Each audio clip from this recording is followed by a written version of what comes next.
सभी लोग अपना माइक ऑफ कर लीजिए।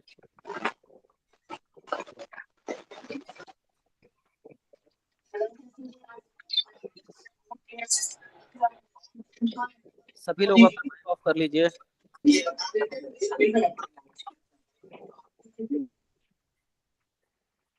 ये जो क्लास है,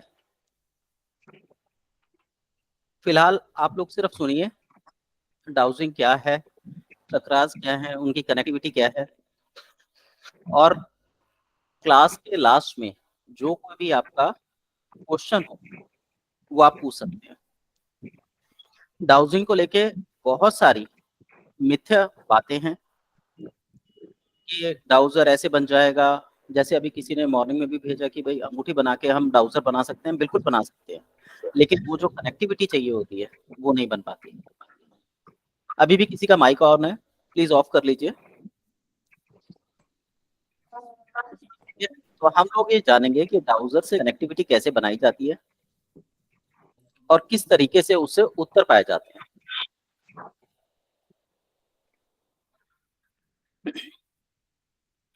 तो सबसे पहले जो हमारा क्लास के बारे में बता दूं आपको। हमारी जो क्लासेस हैं ये टोटल 3 रहेंगी, जिसमें पहली क्लास है। ये पहली क्लास बिल्कुल फ्री है, सभी के लिए फ्री है, लेकिन इसके बाद 1100 की क्लास होंगी, जो बाकी 2 होंगी। उसके अंदर आपको डाउजर को चार्ज करना, उसके साथ जुड़ना, उसे कैसे यूज करना है उसके बारे में, उसके लिए हमें किस तरीके के करने हैं। देखिए, कॉमनली हम ये समझते हैं कि एक ही प्रकार का मेडिटेशन सभी व्यक्तियों के लिए काम कर जाता है, पर ऐसा नहीं होता। हर व्यक्ति को अपनी प्रकृति, अपने स्वभाव के अनुसार मेडिटेशन को चुनना चाहिए। नेचुरल सी बात है, जो वात प्रकृति का व्यक्ति है, जिसे एक जगह स्थिर बैठने की आदत नहीं है, वो किस तरीके से मेडिटेट कर सकता है। अब उससे कहा जाए कि भाई आप आधा घंटा 1 घंटा बैठ के मेडिटेशन करो, तो ना वो कर पाएगा, ना उसे रिजल्ट मिलेंगे। और जैसे ही आप डाउजर से कनेक्टिविटी बनाते हैं, डाउजर मूव करना चालू कर देता है आपकी बॉडी की एनर्जी से। तो हमें लगता है कि जी ये प्रश्नों का उत्तर देने के लिए तैयार हो गया है, पर ऐसा बिल्कुल नहीं होता। इसीलिए अगर आप किसी डाउजिंग वाले से जुड़ते हैं, आप उससे सवाल जवाब करते हैं, तो आप देखेंगे कि 70-80% तक किसी के साथ बता सकता है, पर 20% वो भी डाउट में चला जाता है। उसका रीजन केवल ध्यान विधि का प्रॉपर अनुभव ना होना है। इसके अलावा हम जिस चीज के बारे में काम करते हैं उसके बारे में हमें अच्छी से जानकारी होनी चाहिए।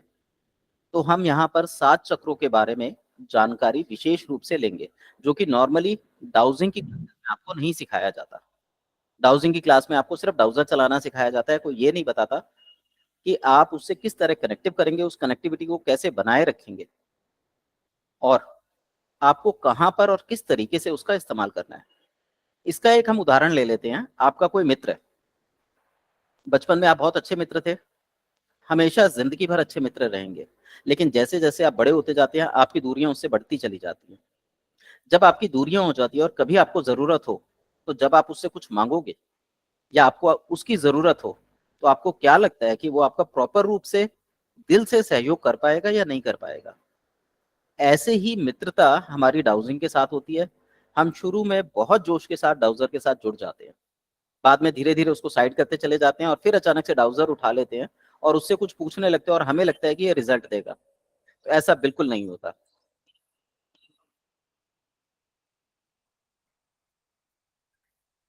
अब इसके अलावा हम क्या और जान सकते हैं। हमारे घर में कई तरीके के एनर्जी सोर्सेस ब्लॉक हो जाते हैं, जिसे हम वास्तु के द्वारा, जन्म कुंडली के द्वारा जान सकते हैं। तो ऐसे वास्तु विश्लेषण के लिए भी आपका जो डाउजर होते हैं ये बहुत बेस्ट इक्विपमेंट होते हैं। यहाँ पर आप डाउजर किसी भी चीज को बना सकते हैं, पर जब भी आपको डाउजर बनाना हो तो कोशिश कीजिए कि उसका जो बेस है वो पॉइंटेड हो। पॉइंटेड बेस होगा तो उसमें मैग्नेटिक फील्ड ज्यादा जनरेट होता है, इसलिए किसी भी चीज को डाउजर बना लेना कोई समझदारी नहीं है। इवन कुछ लोग तो ये भी कहते हैं कि पेन के ढक्कन से भी आप डाउजर बना सकते हैं, रुद्राक्ष से भी डाउजर बना सकते हैं।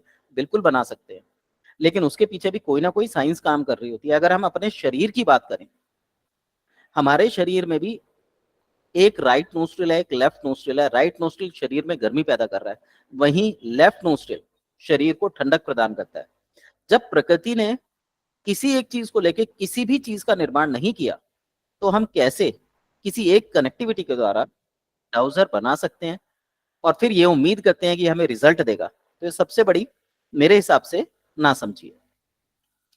तो इसके द्वारा वास्तु विश्लेषण कर सकते हैं, अपने लिए शुभ रंग, शुभ अंक, धातुएं, दिशा, जमीन में ऊर्जा के प्रभाव को जानना, शरीर की ऊर्जा के प्रभाव को जानना, और जब हम किसी चीज को जानते हैं तो उसको हम सही भी करने की क्षमता रखते हैं। इसका जीता जागता उदाहरण चिकित्सा है, क्योंकि मैं एक चिकित्सक हूं। तो हमें पहले किसी बीमारी का इलाज करने से पहले, दवाई देने से पहले उस बीमारी को जानना पड़ता है, फिर उस बीमारी को शरीर की फंक्शनिंग के साथ जोड़ना पड़ता है, उसके बाद जब हम दवा देते हैं तो वो काम करती है। इसी तरीके से डाउजिंग ऐसा नहीं है कि हमने हाथ में पकड़ा और उससे पूछा हाँ जी ये चीज होगी या नहीं होगी, और डाउजर ने घूम के बता दिया कि जी होगी, और हम उम्मीद लगाते हैं होगी और बाद में रिजल्ट नहीं आते। आपके पास जो भी डाउजिंग का टीचर हो, इवन मैं भी, आप उससे पूछ सकते हैं कि भाई मेरी ये समस्या है कि ये हल होगी नहीं होगी। उससे पहले आप उससे सवाल कीजिए, वो सवाल कीजिए जिनके बारे में वो नहीं जानता। अगर डाउजर वहां पे सही सवाल देता है, तब आपको मानना चाहिए कि हाँ ये व्यक्ति आपका सॉल्यूशन दे सकता है। और मजे वाली बात ये है, जितने लोग डाउजिंग कर रहे हैं कोई भी आपको सलाह नहीं देगा। क्यों? क्योंकि उनको पता है कि डाउजर के साथ कनेक्टिविटी बनाए रखने के लिए बहुत सारी नियमों का पालन करना होता है, जिसके बारे में ना तो बात करी जाती है ना बताया जाता है। हम सिर्फ डाउजर हाथ में लेते हैं और कहते हैं जी ईश्वरीय ब्रह्मांडीय कनेक्टिविटी हमारे साथ बन गई, हमने डाउजर पकड़ा, डाउजर ने घूमा और घूम घूम के उत्तर देना चालू कर दिया। ऐसी बिल्कुल भी संभावना डाउजिंग में नहीं होती। ये भी आपका एक तरह का ऑकल्ट साइंस है, गुप्त विज्ञान है। बिना प्रॉपर ट्रेनिंग आपको सही उत्तर मिले, ऐसी संभावनाएं लगभग नागण्य होती है।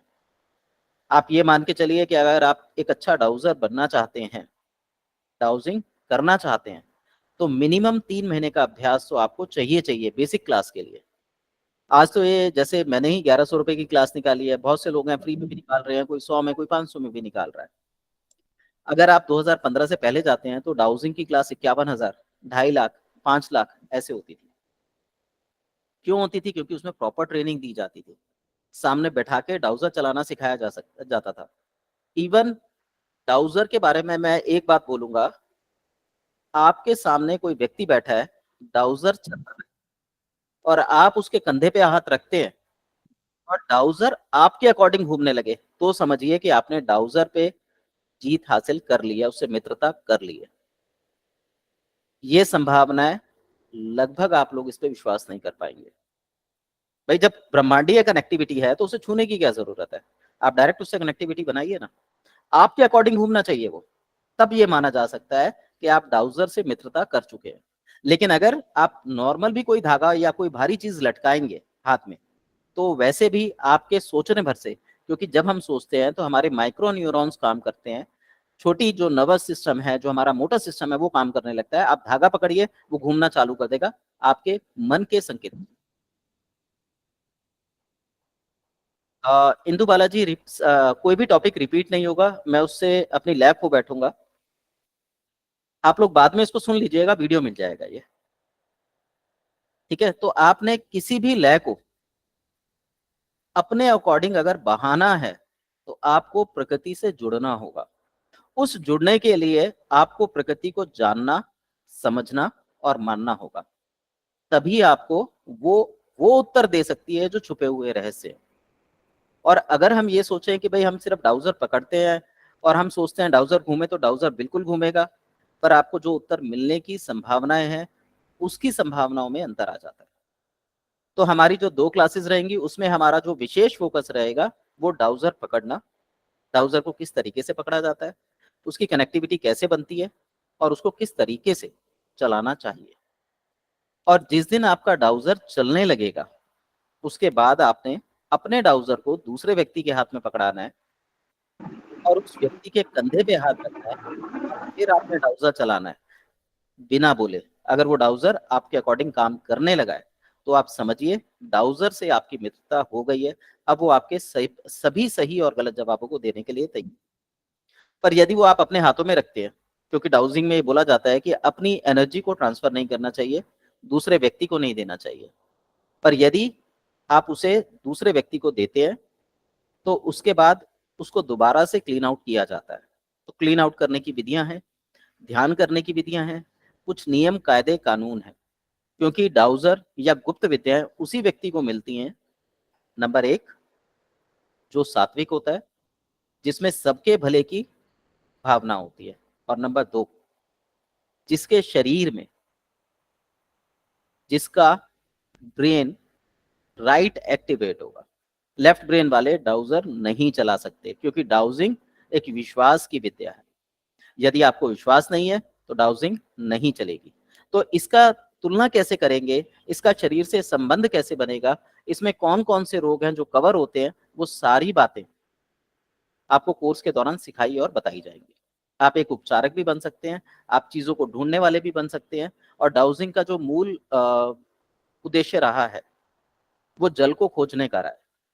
जो डाउज करने वाले व्यक्ति होते थे, प्रैक्टिशनर होते थे, वो डाउजर को पकड़ के जमीन पे चलते हैं, और जहां कहीं भी पानी या सोने इत्यादि की संभावना होती है, वहां पे डाउजर बहुत तेजी से घूमने लगता है। तो वहां पे ऊर्जा का ज्ञान करके कि यहाँ पे ऊर्जा का सोर्स है, उसको जान लिया जाता है। पर हमें ये पता होनी चाहिए हम किस प्रकार की ऊर्जा को ढूंढ रहे हैं। आजकल की जो आप क्लासेस देखेंगे उसमें यही होता है। आप डाउजर ऐसे बना सकते हैं, धागे के साथ कोई भी भारी वस्तु लटका लीजिए, उसमें आपका आलू भी हो सकता है, कोई चम्मच लटका लीजिए, वो घूमेगी, बिल्कुल घूमेगी, पर वो डाउजर नहीं है। डाउजर को बनाने से पहले, आप बना सकते हैं डाउजर, पर बनाने से पहले उसके आधार को, उसकी कनेक्टिविटी को, उसके सिस्टम को समझना जरूरी है। जब हम किसी चीज को बेहतर तरीके से जानते हैं, तभी हम उसको आगे रिसर्च कर सकते हैं, उसमें आगे खोजबीन कर सकते हैं। जब हम चीज को जानते ही नहीं, बनी बनाई चीजें आती हैं और हम उसका प्रयोग करते हैं, या किसी ने कह दिया भाई एक धागा ले लीजिए, उसमें मोती लटका दीजिए, मोती का वजन डाउजिंग का काम करेगा, वो काम नहीं करता। तो ये सारी चीजें जो है हमारे कोर्स के दौरान रहने वाली है।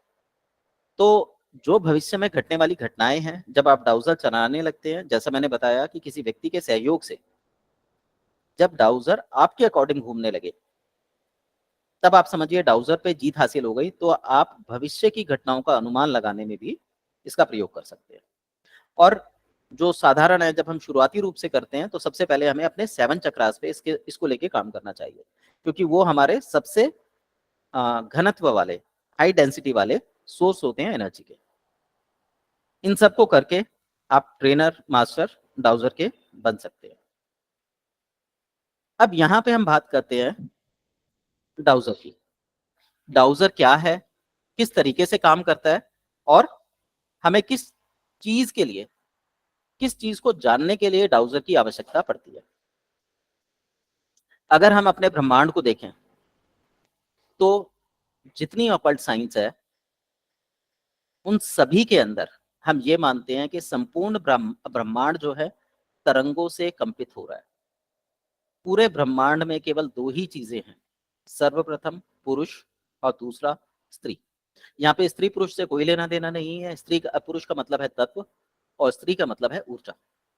ये तत्व और ऊर्जा का सारा खेल है। जो इस तत्व को जान गया, जो इस ऊर्जा को जान गया, वही इनके साथ कनेक्टिविटी बना सकता है।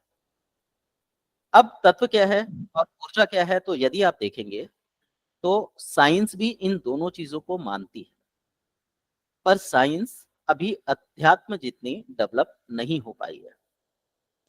साइंस के अनुसार मैटर होता है, मैटर में एनर्जी कंज्यूम रहती है, और आवश्यकता पड़ने पर हम उस एनर्जी का यूज कर सकते हैं। पर अध्यात्म विज्ञान के अनुसार जो सबसे छोटा अंश होता है वो तरंग होती है।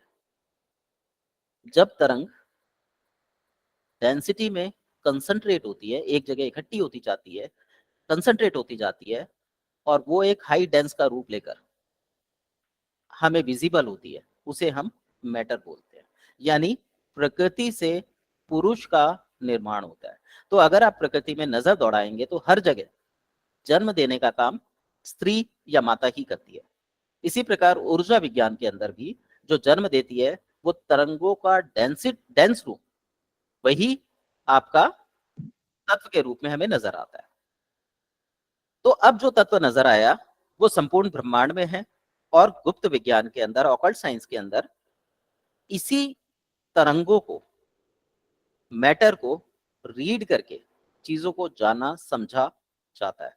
और फिर जब हम किसी चीज की जानकारी रखते हैं, किसी चीज से मित्रता करते हैं, तो उसको हम गहराई से प्रयोग में ला सकते हैं।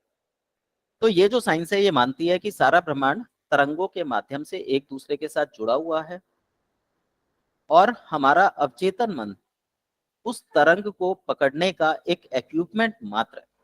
जैसे आपने देखा होगा कि रेडियो है, जब तक उसको सिग्नल्स को बैलेंस नहीं किया जाता था, ये अब नए रेडियो में तो नहीं, पुराने रेडियो में होता था।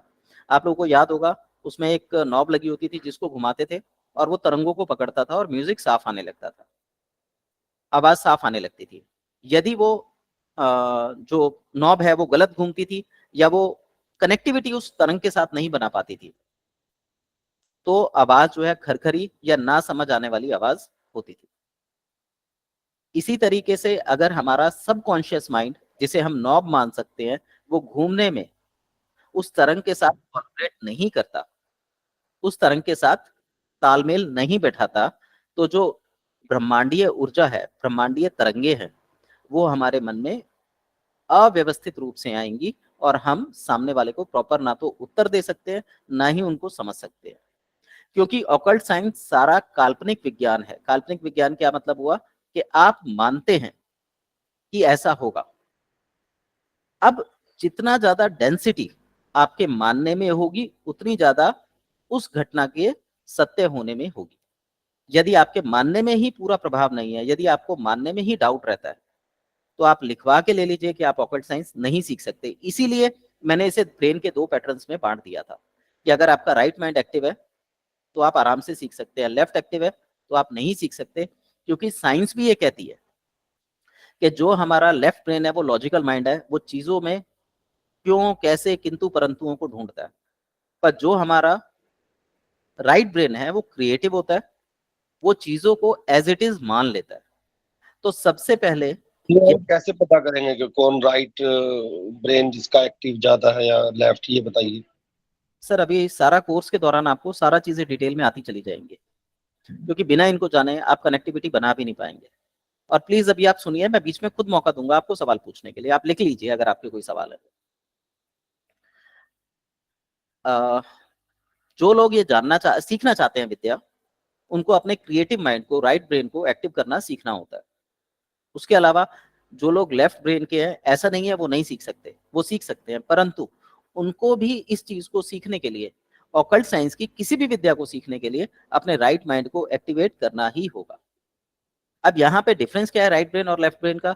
जो लेफ्ट ब्रेन होता है ये लॉजिकल माइंड होता है, हर चीज की क्योंकि, किंतु, परंतु, कैसे, किस लिए, कितना, कब इस्तेमाल करता है, क्वेश्चनिंग करता है लॉजिकल ब्रेन। तो क्वेश्चंस में आपको साइंस तो मिल सकती है, मान्यताएं, विश्वास नहीं मिलते। और राइट ब्रेन जो होता है, इसके पास कोई लॉजिक नहीं होता, जैसा आप कहोगे वैसे ही मान लेता है। और जो ये मान लेता है, तो मानते ही प्रक्रिया घटना आरंभ हो जाती है। और जैसे जैसे उसकी मान्यता बढ़ती जाती है, जैसे जैसे वो मानना शुरू करता है, चीजें अपने आप घटने लगती हैं और प्रकृति उसका साथ देती है। क्योंकि यहाँ हमने जाना है कि सारा ब्रह्मांड जो है तरंगों में बटा हुआ है, और जिस चीज को आप फोकस करेंगे वही चीज आपको मिलने लगती है। पर यहाँ पे एक विपरीत अवस्था भी क्रिएट होती है, वो विपरीत अवस्था जानना जरूरी है। और गुरु का माध्यम या गुरु तत्व का काम उसी चीज को है कि वो ये बताता है, प्लीज कोई मैसेज ना करे अभी। गुरु तत्व का काम उस चीज को मानना है कि वो आपको ये बताती है कि आप कहाँ गलती कर रहे हैं, जुड़ने में आपकी बॉडी में, आपके माइंड में क्या चेंज आ सकते हैं। देखिए गुरु कोई भी हो सकता है, लेकिन गुरु तत्व आपका विश्वास होता है। जिस व्यक्ति को, चाहे वो बिल्कुल अनाड़ी है, आप उसे पूर्ण विश्वास की दृष्टि से देखेंगे, तो आपके विश्वास से उसमें गुरु तत्व एक्टिवेट हो जाएगा। तो यहाँ पर गुरु तत्व की बात होगी। जब भी मैं गुरु शब्द का यूज करूंगा, मैं अपनी या किसी और टीचर की गुरु की बात नहीं करूंगा। गुरु तत्व सर्वव्यापी है, सब जगह है। जिसमें आप विश्वास करेंगे वहीं गुरु तत्व एक्टिवेट हो जाएगा, और वही गुरु तत्व आपको रास्ता दिखाने का काम करेगा। कोई टीचर आपको पढ़ा सकता है, बता सकता है, गलतियां सा दिखा सकता है, पर गुरु तत्व का स्थान नहीं ले सकता। ठीक है? तो गुरु तत्व हमें बताता है कि जब आप प्रकृति के साथ एक संबंध बनाते हैं, उस दौरान कुछ ऐसी संभावनाएं क्रिएट होती हैं जो देखने में लगता है कि हम बिल्कुल सही जा रहे हैं, पर उस समय वास्तव में हम उल्टे चल रहे होते हैं। तो प्रकृति के सिद्धांत काफी सरल लेकिन बहुत उलझे हुए दिखाई देते हैं। अगर आप सरलता से समझना चाहते हैं तो राइट ब्रेन एक्टिवेट होना चाहिए। राइट ब्रेन एक्टिवेट होने का मतलब ये है कि दिमाग बिल्कुल खुला होना चाहिए। सही हो गलत हो उससे कोई मायने नहीं होते। सही और गलत हम लॉजिकल माइंड से सोचते हैं कि ये काम हमारे लिए सही है या गलत है।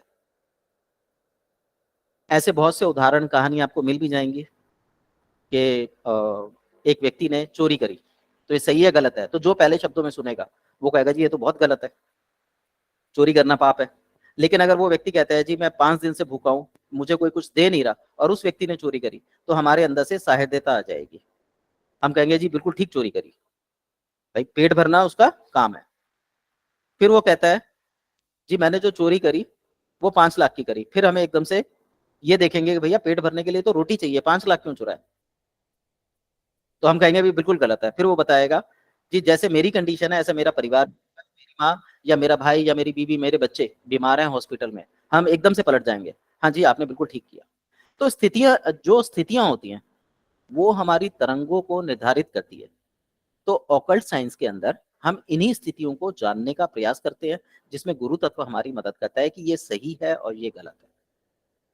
टीचर भी हमें सिखा सकता है, बता सकता है, लेकिन जब तक गुरु का आशीर्वाद नहीं मिलता, जब तक गुरु कृपा नहीं होती, सामने आई हुई चीजें भी हमें जो सही दिख रहा होता है वो कई बार आध्यात्मिक रूप से, भौतिक रूप से हमारे ऊपर गलत इंपैक्ट डाल रही होती है। तो इस विद्या को सीखने के लिए सबसे पहली चीज है विश्वास और श्रद्धा। जितना ज्यादा आप में विश्वास होगा, जितना ज्यादा श्रद्धा होगी, प्रकृति आपका इसमें सहयोग करेगी। अब होता क्या है कि हमने अपने ब्रेन हमारे बेसिकली 2 माने जाते हैं, लेकिन अध्यात्म में हम 3 को लेके चलते हैं, एक चेतन, एक अवचेतन, एक अचेतन। नॉर्मली अचेतन मन का कार्य इतना नहीं बताया गया है क्योंकि इसके ऊपर केवल अध्यात्म में काम किया गया। चेतन और अवचेतन मन को समझना पहले जरूरी है, तभी हमें अचेतन मन समझ आता है। चेतन मन हमारा कॉन्शियस माइंड है, ये लॉजिकल होता है, ये हर तरीके के सवाल जवाब करता है। ऐसा क्यों होगा, ऐसा हुआ तो क्या होगा, उसने मेरे साथ ऐसा किया तो मैं उसके साथ ऐसा करूंगा। तो ये षड रिपुओं से बंधा हुआ है, जिसे काम, क्रोध, लोभ, मोह आदि बोलते हैं। इनसे बचना लगभग असंभव है। जितना आप इनसे लड़ेंगे ये आपको उतना अपनी पकड़ में लेते रहेंगे। इसलिए इनसे बचने का विचार त्याग कर इनको जानने का प्रयास किया जाता है, और ये एक बहुत लंबा अभ्यास है। तो ऐसा नहीं है कि हम डाउजिंग सीखने के लिए पहले इनको जीतेंगे और फिर करेंगे, लेकिन डाउजिंग सीखने के साथ साथ, डाउजिंग करने के साथ साथ हमें इन पर भी काम करना होता है। दूसरी चीज, आप लोगों ने देखा होगा एक चित्र के माध्यम से कि एक बर्फ है जो पानी में तैर रही है, या वैसे भी आपने देखा होगा जब बर्फ पानी में डाली जाती है तो 90% बर्फ जो है वो पानी के अंदर चली जाती है और 10% पानी के ऊपर दिखाई देती है। तो जो ऊपर दिखाई दे रही है लेयर बर्फ की 10%, ऐसे ही हमारा जो एक्टिव माइंड है वो मात्र 10% होता है। जब तक हम जागृत अवस्था में रहते हैं, लोभ, लालच, काम, क्रोध, ईर्ष्या आदि से बंधे रहते हैं, तब तक ये माइंड काम करता है। उसके बाद हमारा सबकॉन्शियस माइंड आ जाता है। वो 10% है जो बेसिकली सॉरी वो 90% है जो बेसिकली ऐसा है जिसके बारे में हम लोग नहीं जानते। तो साइंस जो है वो ये कहती है कि हमारे 2 माइंड है, कॉन्शियस, सबकॉन्शियस। लेकिन जो अध्यात्म में चलते हैं वो अनकॉन्शियस माइंड को भी लेके चलते हैं। अब अनकॉन्शियस क्या है? अगर 10% कॉन्शियस है, 90% सबकॉन्शियस है, तो जो सबकॉन्शियस माइंड जहां पर स्थिर है वो सारा का सारा चैनल, पैनल अनकॉन्शियस माइंड कहलाता है। वही संपूर्ण ब्रह्मांड है जिसमें हम सूर्य रूपी या अपने ब्रह्मांड रूपी, जिसमें सूर्य है, ग्रह हैं, तो वो एक बर्फ के रूप में आपको दिखाई देते हैं। तो हमारी जब अंतर चेतना जितने नीचे लेवल पे जाएगी, यानी अचेतन लेवल पे जाती जाएगी, उतना ज्यादा हम लोग इस विद्या के साथ जुड़ते चले जाते हैं, और इसमें आपको गुरु तत्व की आवश्यकता पड़ती है। अब यहां पर बात करते हैं कि इसको अलाइन कैसे करना है। तो सबसे पहले आपको अपने ब्रेन की स्टडी करनी होती है, आपको अपने ब्रेन को समझना होता है कि आपका लेफ्ट ब्रेन एक्टिव है या राइट ब्रेन एक्टिव है। जब आपको समझ आता है कि आपका ये ब्रेन एक्टिव है, ये बाय बर्थ भी होते हैं, जन्म कुंडली में भी आप देख सकते हैं, और वैसे आप अपने कार्य करने की प्रक्रियाओं में भी देख सकते हैं। यदि आप किसी की भी बात आसानी से मान लेते हैं, आप बहुत ज्यादा भावुक है, इमोशनल है, आपका राइट ब्रेन एक्टिव है। और यदि आप अवस्थाओं में डटने की क्षमता रखते हैं, लड़ने की क्षमता रखते हैं, तो आपका लेफ्ट ब्रेन एक्टिव है। ऐसे और भी बहुत से उदाहरण हैं जिनसे हम आसानी से जान सकते हैं कि हमारा लेफ्ट ब्रेन एक्टिव है या राइट ब्रेन एक्टिव है। तो जब हम ब्रेन की एक्टिवनेस को जानते हैं, फिर हम उसको ब्रह्मांड की कॉस्मिक एनर्जी के साथ अलाइन करते हैं। अलाइनमेंट करने के लिए हम क्या करते हैं कि हम ध्यान करते हैं, मान्यता करते हैं, उसमें विश्वास रखते हैं, तो वो चीजें हमें धीरे धीरे मिलनी चालू होती हैं। उसमें व्यक्ति या माध्यम या टीचर अलग अलग हो सकते हैं, लेकिन सभी टीचरों में गुरु तत्व एक होगा जो आपको केवल देगा। चाहे वो थोड़ा दे, चाहे वो ज्यादा दे, वो आपकी मान्यता पर निर्भर करेगा, आप उससे कितना ले पाए। तो जब ऐसी अवस्था क्रिएट हो जाती है, उसके बाद आप उस शक्ति से अलाइन करते हैं, और जब आप उस शक्ति से अलाइन करते हैं, तो पकड़ा गया डाउजर अपने आप ही उस एनर्जी से कनेक्ट होकर घूमने लगता है। और वो जो घूम रहा है, आप उसको रीड करके बता सकते हैं कि ये सही है या गलत है। तो हम इस थ्योरी के अंदर ये मानकर चलते हैं कि सारा ब्रह्मांड जो होता है, तरंगों के माध्यम से एक दूसरे से जुड़ा हुआ है। हमारे अवचेतन मन में शक्ति है जो इससे कनेक्ट कर सकती है। देखिए, हम ये नहीं कहेंगे करती है, अनकॉन्शियसली कर जाती है, पर जब हम किसी चीज को कॉन्शियसली सोचते हैं, देखते हैं, तो हमें इससे जुड़ने के लिए प्रयास करने होते हैं। और जब भी हम प्रयास करते हैं, तो प्रयास का एक साधन होता है, एक मार्ग होता है। उस मार्ग पर चलने से ही हमें पता चलता है कि ये चीज हो रही है या नहीं हो रही। तो इस ब्रह्मांड में मौजूद कहीं पर भी कोई भी अगर कोई बात है, कोई तरंग है, तो आप अपने दिमाग के माध्यम से इसे साध सकते हैं, इसे जान सकते हैं। आप ऐसे बहुत से लोगों से मिले भी होंगे, इवन आपके साथ भी ऐसी घटनाएं घटी होंगी कि आपके मन में आया है कि भाई मैं अपने भाई से, बहन से, माता से, पिता से बात करूं, आप उनसे दूर हैं और बात करने की इच्छा जागृत हो रही है, और पता चला उनका खुद ही कॉल आ गया।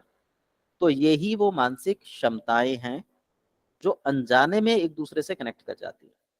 इसका एक और रूप है, आप सड़क पर जा रहे हैं, सामने कोई व्यक्ति आता है, आप उसे जानते नहीं, उसका हाव भाव देखकर या शक्ल देखकर ही आपको उस पर गुस्सा आ सकता है या प्रेम आ सकता है। तो ये ब्रह्मांडीय तरंगे ही हैं जो आपकी कनेक्टिविटी उससे बनाती है। आपकी संतान, जो कि बेसिकली हम साइंस में डीएनए के रूप में जानते हैं, आपके पिता किस गुण से युक्त थे, वही गुण आपके में भी आएंगे और आपकी संतान में भी होंगे।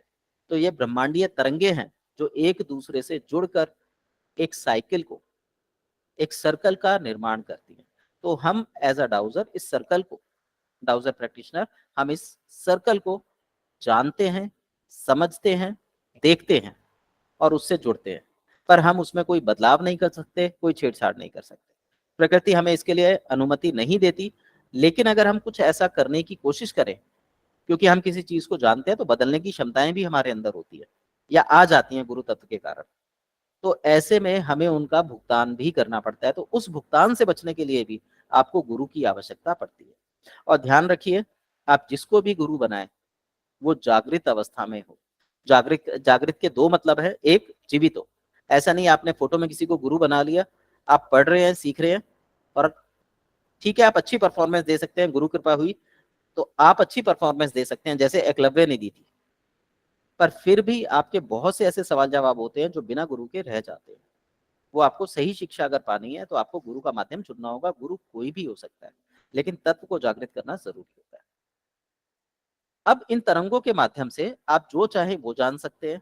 आपके सभी सवालों की जो फ्रीक्वेंसीज होती हैं, जो भी आपके सभी सवाल हैं, वो डाउजर के माध्यम से आप जान सकते हैं। डाउजर आपको उत्तर देता है।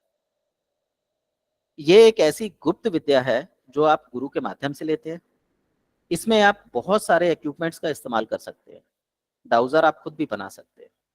पर मेन रूप से जिसको भी आप डाउजर का प्रयोग करेंगे, डाउजर बनाने के लिए प्रयोग करेंगे, उसमें धातु होनी जरूरी है। धागे से डाउजर नहीं बना करता। देखिए, हम लोग यहाँ पे कंडक्टिविटी की बात कर रहे हैं, हम लोग यहाँ पे डेंसिटी की बात कर रहे हैं, ऊर्जा की बात कर रहे हैं।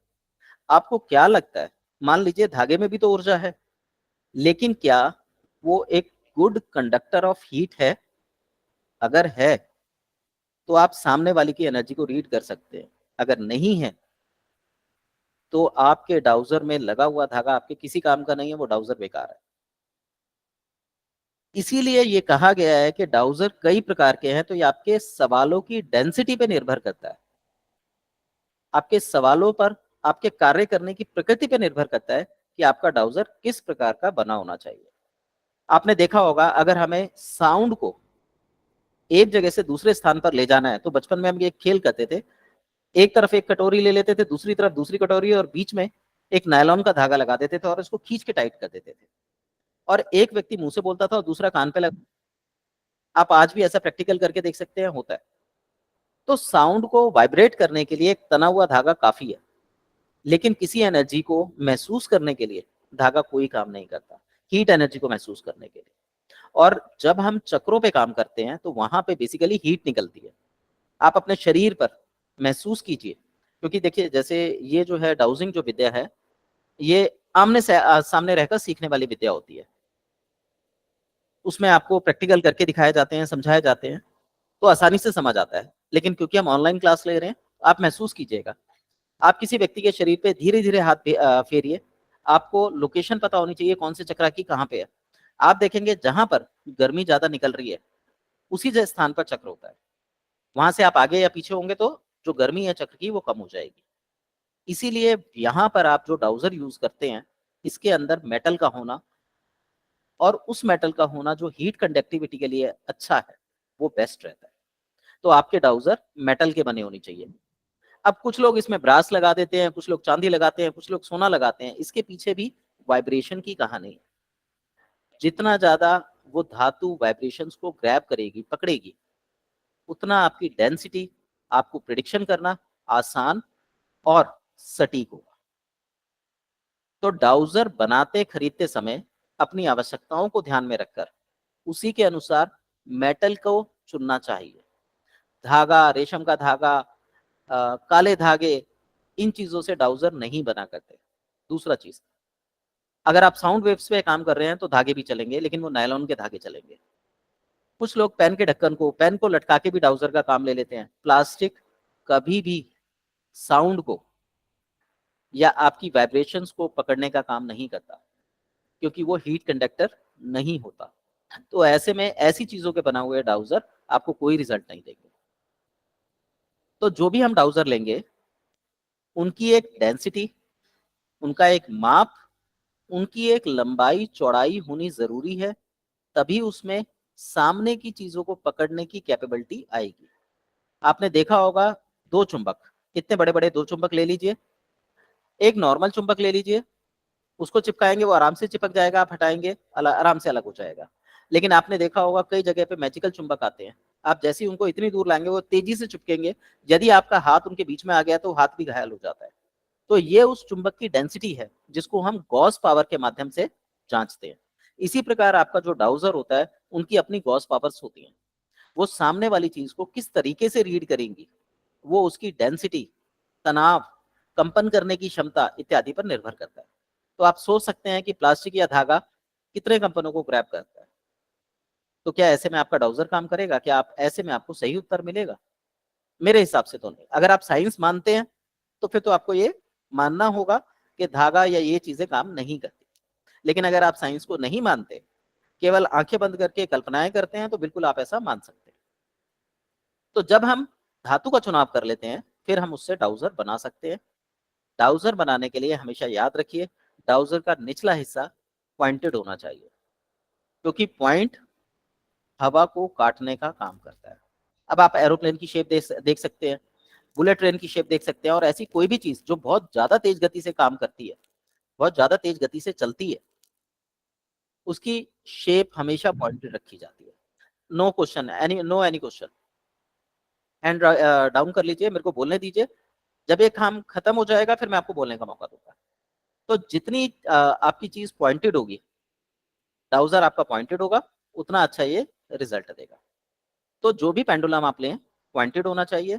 आप उसको एक सटीक दूरी से पकड़ेंगे, वो दूरी प्रश्न की मात्रा पर निर्भर करती है। वो दूरी जिस चीज की आप डेंसिटी मापना चाह रहे हैं, जिस चीज के बारे में आप जानना चाह रहे हैं, उसके अनुसार दूरी मापी जाती है कि इतनी दूरी पर पकड़ना है।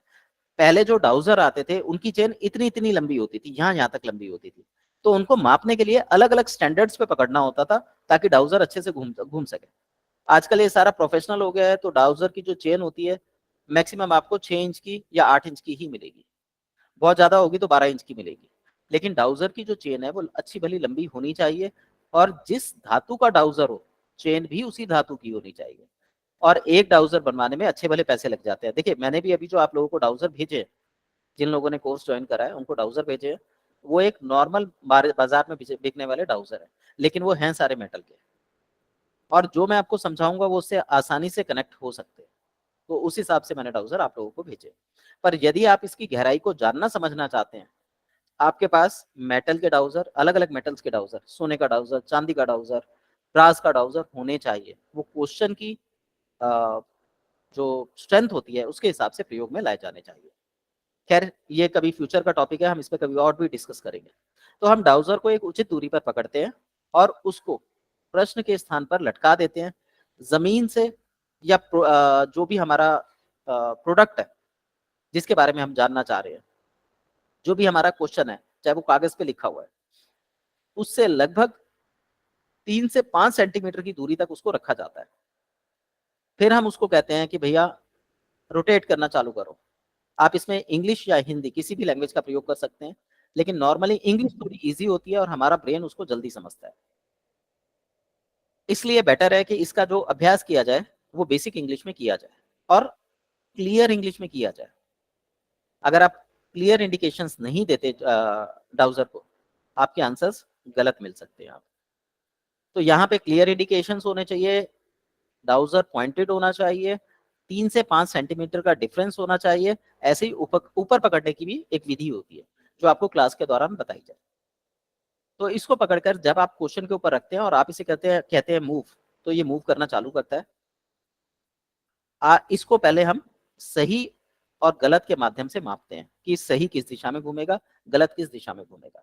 ये हम डाउजर के ऊपर छोड़ते हैं। डाउजर खुद चुनाव करता है कि वो इस दिशा में चलेगा, इस तरीके से चलेगा, तो इसका ये मतलब होगा।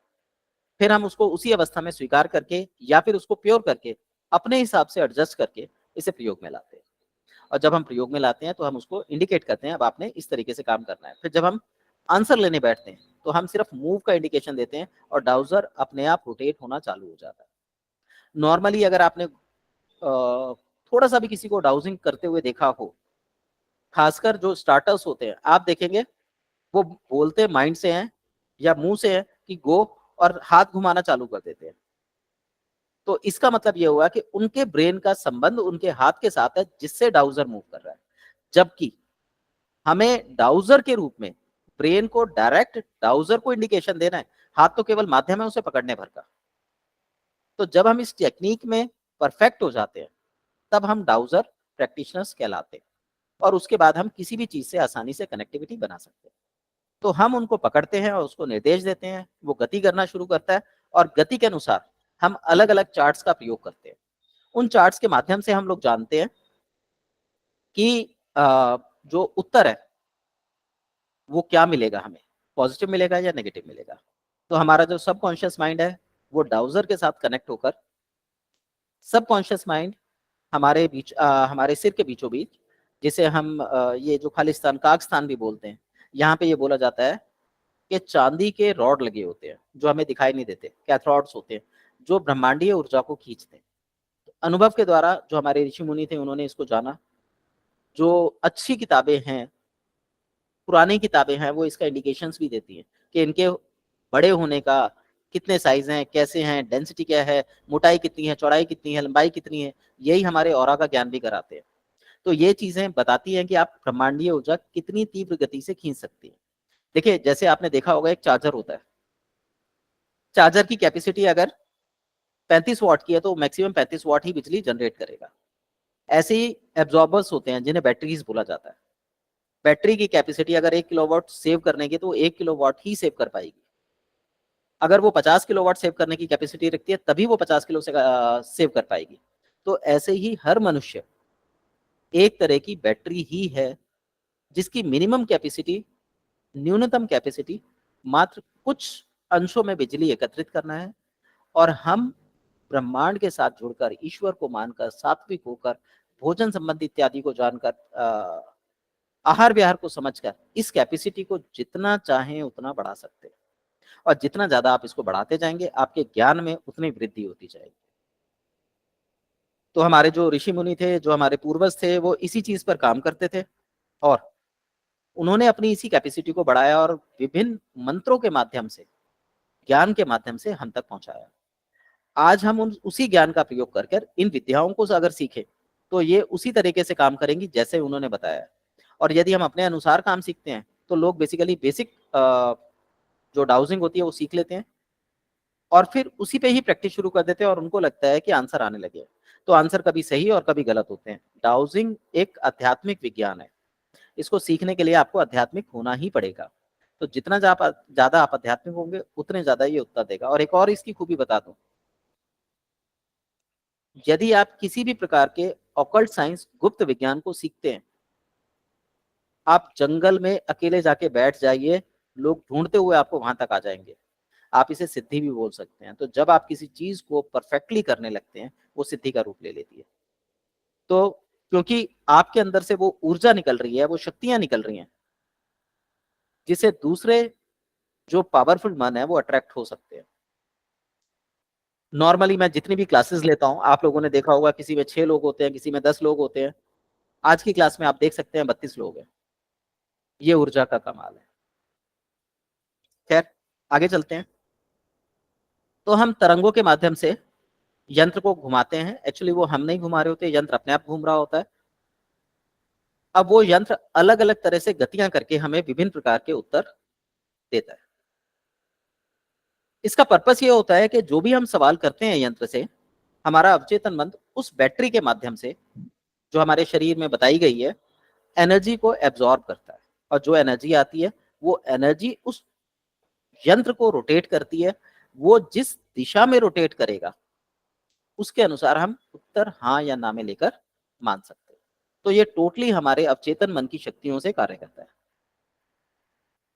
हालांकि स्टार्टिंग में जब आप डाउजर को पकड़ेंगे, डाउजर घूमना चालू करेगा, आपको लगेगा कि आपके अवचेतन मन की शक्तियों से काम कर रहा है, पर उस समय एक्चुअली हमारे चेतन मन की शक्तियों के साथ काम कर रहा होता है। तो वो डिफरेंस कैसे जानते हैं कि चेतन मन के साथ काम कर रहा है या अवचेतन के साथ काम कर रहा है? ये मैंने आप लोगों को शुरू में बताया कि जब डाउजर दूसरे व्यक्ति के हाथ में हो, आपका हाथ उस व्यक्ति के कंधे पर हो, और आप बोल रहे हो कि डाउजर ऐसे घूमे और डाउजर वैसे घूमने लगे, तो समझिए कि आपकी कनेक्टिविटी उसके साथ हो गई है। अदरवाइज आपकी कनेक्टिविटी डाउजर के साथ नहीं है। ऐसी बहुत सी अवस्थाएं होती हैं जब हमारी ऊर्जाएं डिस्टर्ब होती हैं। जब हमारी ऊर्जा डिस्टर्ब होगी और ऐसे में हम डाउजिंग करेंगे, तो डाउजर भी प्रॉपरली काम नहीं करता। तो सबसे पहले हमें डाउजर को, क्योंकि ये हमारे लिए गुरु तत्व का काम करता है, तो डाउजर को कभी भी किसी के हाथ में नहीं दिया जाता। इसकी एनर्जी को ट्रांसफर नहीं किया जाता। डाउजर को हमेशा छुपा कर रखा जाता है। आपके पास कई डाउजर हो सकते हैं, पर आपका एक डाउजर ऐसा होना चाहिए जो हर चीज के बारे में जानता हो, हर चीज से कनेक्टिविटी रखता हो। वो उस धातु का बना हुआ होना चाहिए। और वो डाउजर ना आप किसी को बताएंगे, ना दिखाएंगे, ना ही जो सवाल आपसे पूछना है उसके सामने उसको चलाएंगे। वो डाउजर एक ही स्थान पर रहता है। उसमें शक्ति का एकत्रीकरण स्थान विशेष की ऊर्जाओं के द्वारा होता है। तो वो डाउजर कभी प्रयोग में नहीं लाया जाता। केवल आपको उस डाउजर को, जब आप फंस जाते हैं, आपको उत्तर नहीं मिलते, तब उसको प्रयोग में लाया जाता है। और वो आपको हमेशा 100% रिजल्ट देता है। तो जब भी आप डाउजिंग करते हैं तो ध्यान रखिए, चाहे नया डाउजर है, चाहे पुराना डाउजर है, चाहे विशेष डाउजर है, चाहे साधारण डाउजर है, बिना उसकी अनुमति के आप डाउजिंग नहीं करेंगे। नंबर 2, यदि आप थके हुए हैं, आपकी ऊर्जाएं डिस्टर्ब्ड हैं, आपको नींद आ रही है, आपको पूछे जाने सवाल पर विश्वास नहीं है या उस पर संशय है, या आपके मन में कोई उथल पुथल लगी हुई है, भावनाएं आपकी डिगी हुई हैं, आप तनाव में हो या आप नकारात्मक हो कि भैया काम तो होगा ही नहीं, मैं खामखा ट्राई कर रहा हूँ, ऐसी अवस्थाओं में डाउजर का प्रयोग नहीं किया जाता। डाउजर बहुत जल्दी आपकी एनर्जीज को पकड़ता है। जैसे ही आप उसके आसपास, उसके क्षेत्र में भी जाएंगे, वो तुरंत एनर्जी को पकड़ लेगा। इतनी हाई इंटेंसिटी के डाउजर आपको सारे रिजल्ट देते हैं और इनको कैसे जागृत किया जाता है वो भी आपको सारा बताया और सिखाया जाएगा। यदि आपके डाउजर के आसपास कोई नेगेटिव थॉट्स वाला व्यक्ति आ जाए, क्योंकि जैसा मैंने बताया डाउजर एनर्जी को पकड़ता है, आपका मन बाद में पकड़ेगा, डाउजर पहले पकड़ेगा। तो डाउजर को ऐसे व्यक्तियों से दूर रखना चाहिए। जो लोग बहुत क्यूरियोसिटी में होते हैं कि आपने डाउजर पकड़ा, उसने कहा अच्छा ऐसा भी होता है, ऐसे लोगों से भी बहुत दूर रखना चाहिए। डाउजर की एनर्जी तुरंत उसमें शिफ्ट हो जाती है। हो सकता है आपको मेरी बातों पे मजाक लगता हो, बट आप ऐसे, हमारे यहाँ पे कुछ सिद्धपीठ भी है, जैसे मथुरा में है द्वारकाधीश मंदिर, वहां पे द्वारकाधीश जी बैठे हुए हैं। हर 5 मिनट के बाद पर्दे से उनकी मूर्ति को ढक दिया जाता है, विग्रह को ढक दिया जाता है। ऐसा माना जाता है कि यदि ये ज्यादा देर तक कोई व्यक्ति इनकी आंखों में आंखें डाल दे तो ये उसके साथ चले जाते हैं। सेम डाउजर की एनर्जी होती है। आप विश्वास करेंगे काम करेगी, नहीं करेंगे तो भी जो डाउजर का काम है वो तो करेगा, क्योंकि ब्रह्मांड अपने नियमों पर चलता है, वो हमारे बनाए नियमों पे नहीं चलता, वो अपने बनाए नियमों पे चलता है। तो डाउजर अपनी एनर्जी खो सकता है, इसलिए कोशिश कीजिए कि आपका डाउजर आपके अलावा कोई ना जानता हो कि कहाँ रखा है। डाउजर को पवित्र स्थान पर रखिए, डाउजर को रेशमी कपड़े से ढक कर रखिए, क्योंकि रेशमी कपड़ा ऊर्जा का कुचालक होता है, तो डाउजर की एनर्जी को बांध के रखिएगा। तो ये कुछ छोटी छोटी टिप्स हैं जिनको हमें जानना होता है, प्रयोग करना होता है। डाउजर को आप जब प्रयोग करते हैं तो उसकी इच्छा से उससे पूछकर उसका प्रयोग कीजिए। बाद में उसको समय आने पर या विशेष समयों पर, मुहूर्तों में उसकी पूजा भी करी जाती है, उसको जागृत रखने के लिए।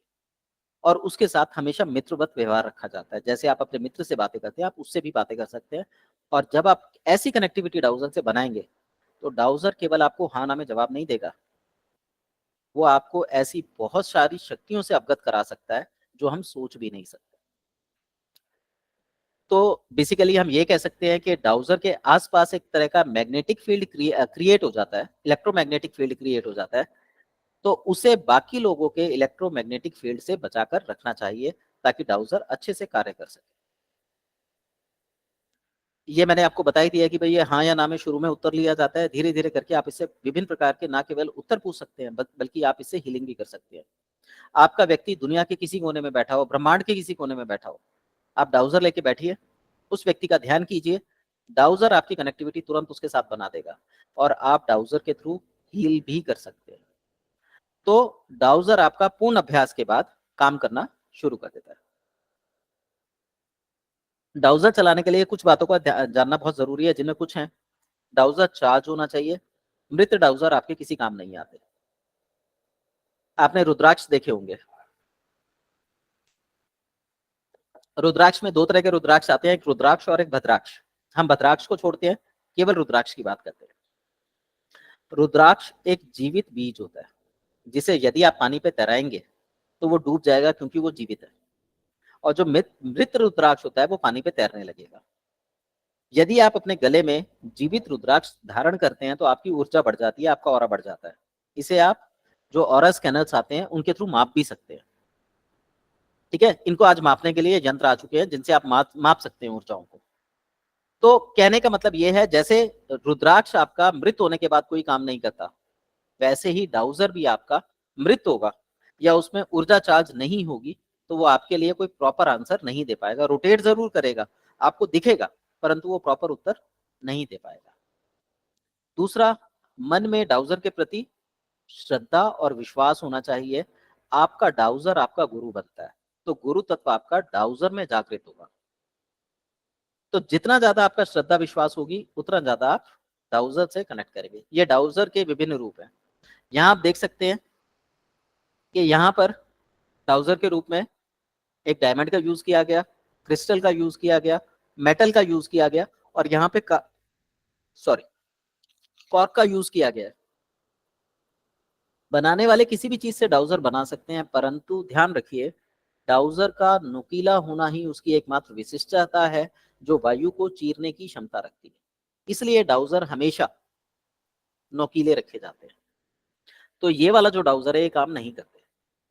ऐसे ही आप नीचे देखेंगे तो ये एंजल की मूर्ति है, एंजल का एक छोटा सा स्वरूप है जो क्रिस्टल का भी हो सकता है, इसको भी डाउजर रूप में प्रयोग किया जाता है, ये भी काम नहीं करेगा। ये चाय पत्ती का पैकेट है, ये भी काम नहीं करेगा। ये सुई आलू में डाल रखी है, ये भी काम नहीं करेगी। हालांकि ऐसा नहीं है ये रोटेट नहीं करेंगी, करेंगी, परंतु वो काम नहीं करेंगी जो करना चाहिए। अब आलू में अगर हमने सुई लगा दी तो सुई जो है नोकीली हो गई और आलू जो है गोल हो गया, तो डाउजर का रूप तो इसने ले लिया। और आलू में आप देखते हैं बिजली छुपी होती है। ऐसे बहुत से एक्सपेरिमेंट भी दिखाए जाते हैं जिसमें 4-5 आलूओं में कॉपर के कैथोड्स वगैरह लगाकर बिजली जनरेट करी जाती है और एक छोटा सा बल्ब जला दिया जाता है। तो इसका मतलब ये हुआ कि इस चीज के थ्रू आप डाउजिंग कर सकते हैं, पर यहाँ पे कंडीशंस लागू होती है। ऐसे ही आप ये देखेंगे, ये घड़ी है, इसका बहुत सी जगहों पर डाउजर के रूप में प्रयोग किया जाता है, पर ये डाउजिंग नहीं है, ये हिप्नोसिस है। डाउजिंग और हिप्नोसिस में अंतर होता है। ऐसे ही आपका जो कार्क है, जो ये एंजल है, चाय बैग है, ये इक्विपमेंट हिप्नोसिस में काम आएंगे, डाउजिंग में नहीं काम आएंगे। तो ये इन दोनों में डिफरेंस होता है। इसका हमें केवल जानकारी नहीं रखनी होती, बल्कि इसको समझना और जानना भी होता है, ऐसा क्यों होता है। अब हम बात करते हैं पेंडुलम द्वारा 7 चक्रों का परीक्षण। इसमें हमने कुछ नहीं करना, हम केवल डाउजर को पकड़ने की टेक्निक से चक्र के ऊपर रखते हैं, डाउजर अपने आप घूमना चालू करता है और वो बता देता है चक्र किस दिशा में घूम रहा है। तो उसके द्वारा हम अनुमान लगाते हैं, इसके लिए विभिन्न प्रकार के चार्ट आते हैं। हम अनुमान लगाते हैं कि इस व्यक्ति को इस ऑर्गन से संबंधित प्रॉब्लम हो सकती है। उसके बाद हम डाउजर को ही इंडिकेट करते हैं, उससे रिक्वेस्ट करते हैं कि वो इस दिशा की, जो जिस दिशा में ये चक्र चल रहा है, इस दिशा के ऑपोजिट घूमे और रोग को ठीक करे। तो डाउजर ऐसा करता है। इसमें आप ये देख सकते हैं, जैसे आपने देखा होगा नदी में, समुद्र में कई बार भंवर बन जाते हैं, विशेषकर जो बहती हुई नदियां होती है भंवर बन जाते हैं। तो जो हमारे बॉडी चक्र हैं, ये ऊर्जा के संघनित चक्र, संघनित रूप हैं, जहां पर ऊर्जा सबसे ज्यादा एकत्रित होती है। यानी वो शरीर के अंदर आई, इसे हम प्राण वायु बोलते हैं, वो शरीर में आया और एक जगह पर रोटेट करने लगा। वहां पर ऊर्जा का या प्राणों का जो संयोग है वो सबसे ज्यादा होता है। जहां पर प्राणों का संयोग सबसे ज्यादा होता है उसी को हम चक्र का नाम दे देते हैं। तो शरीर में मूल रूप से बेसिक चक्र 7 हैं और सहयोगी चक्र 108 है। इसीलिए हिंदू धर्म में 108 को बहुत महत्व दिया गया है। ऐसे ही आप नदी में देखेंगे भंवर बनता है और जो चीज उस भंवर में गिरती है, चाहे नाव चली जाए या कुछ भी गिरे, तो वो घूमते हुए बिल्कुल अंतिम चक्र पे पहुंच जाता है। इसी तरीके से जब आप डाउजिंग करते हैं तो डाउजर भी एक भंवर बनाता है जो आपको आध्यात्मिक उन्नति देने का कार्य करता है।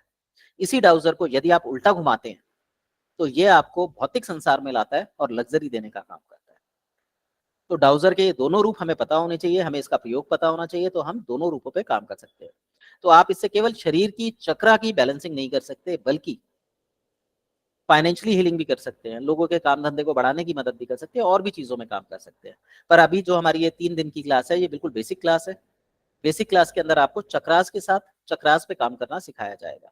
और यदि एक व्यक्ति के आप जो इमोशनल चक्र है उनको बैलेंस करते हैं, उससे भी उसके मॉनेटरी टर्म्स में फायदे मिल सकते हैं। पर पूर्ण रूप से जो ये क्लास रहेगी, आध्यात्मिक क्लास रहेगी, इसका मॉनेटरी टर्म्स से कोई बहुत ज्यादा लेना देना नहीं रहेगा। तो अगर आप लोग मन बना रहे हो इससे जुड़ने का क्लास से, तो आध्यात्मिक रूप से जुड़िएगा। आप स्वास्थ्य पे काम करेंगे, फाइनेंशियली कंडीशन पे हम कोई काम नहीं करेंगे। इसके अलावा भी जो और भी बहुत से क्षेत्र हैं हम उनको टच नहीं करेंगे। हम एक ही चीज में परफेक्शन हासिल करेंगे, वो है स्वास्थ्य। तो जहां पर ये भंवर बनेगा वहां पर ऊर्जा सबसे ज्यादा होगी। ऐसे ही हमारे शरीर में जब हम ऑक्सीजन लेते हैं तो मूल रूप से हम ये मानते हैं कि हमारे लंग्स में आती है और लंग्स से जाती है। इसको प्राण वायु बोला जाता है, लेकिन प्राण वायु के अंदर प्राण तत्व रहते हैं। ये तत्वों का उल्लेख जो है वो हमारे ग्रंथों में मिलता है।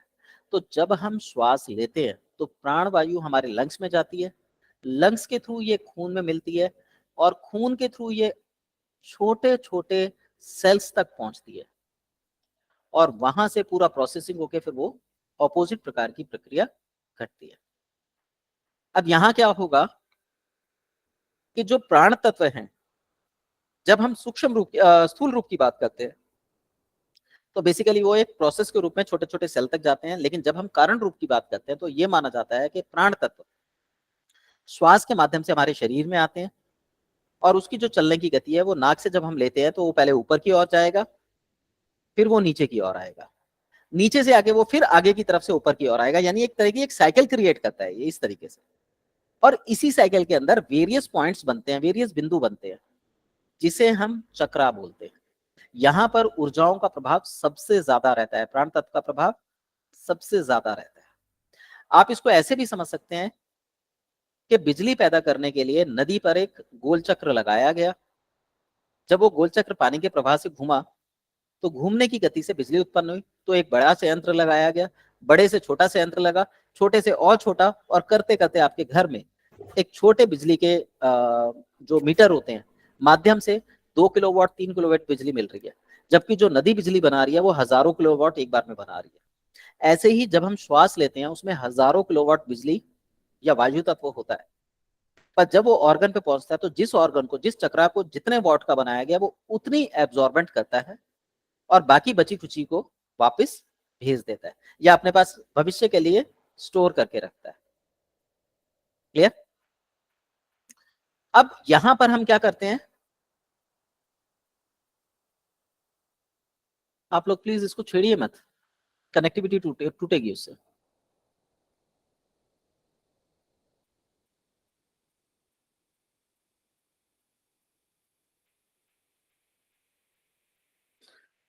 यहां पर हम लोग क्या करते हैं, हम डाउजर को चक्रा के ऊपर रखते हैं और चक्रा की हीट को पकड़कर वो डाउजर घूमना अपने आप चालू कर देता है और हमें पता चल जाता है कि चक्रा की स्ट्रेंथ इतनी है, तो हम उस स्ट्रेंथ को डाउजिंग और अध्यात्म के माध्यम से बैलेंस करने का प्रयास करते हैं। प्रयास इसलिए कर रहा हूं कि एक्चुअली हमारे कहने पर से वो नहीं घूमता, वो धीरे धीरे बैलेंस होता है।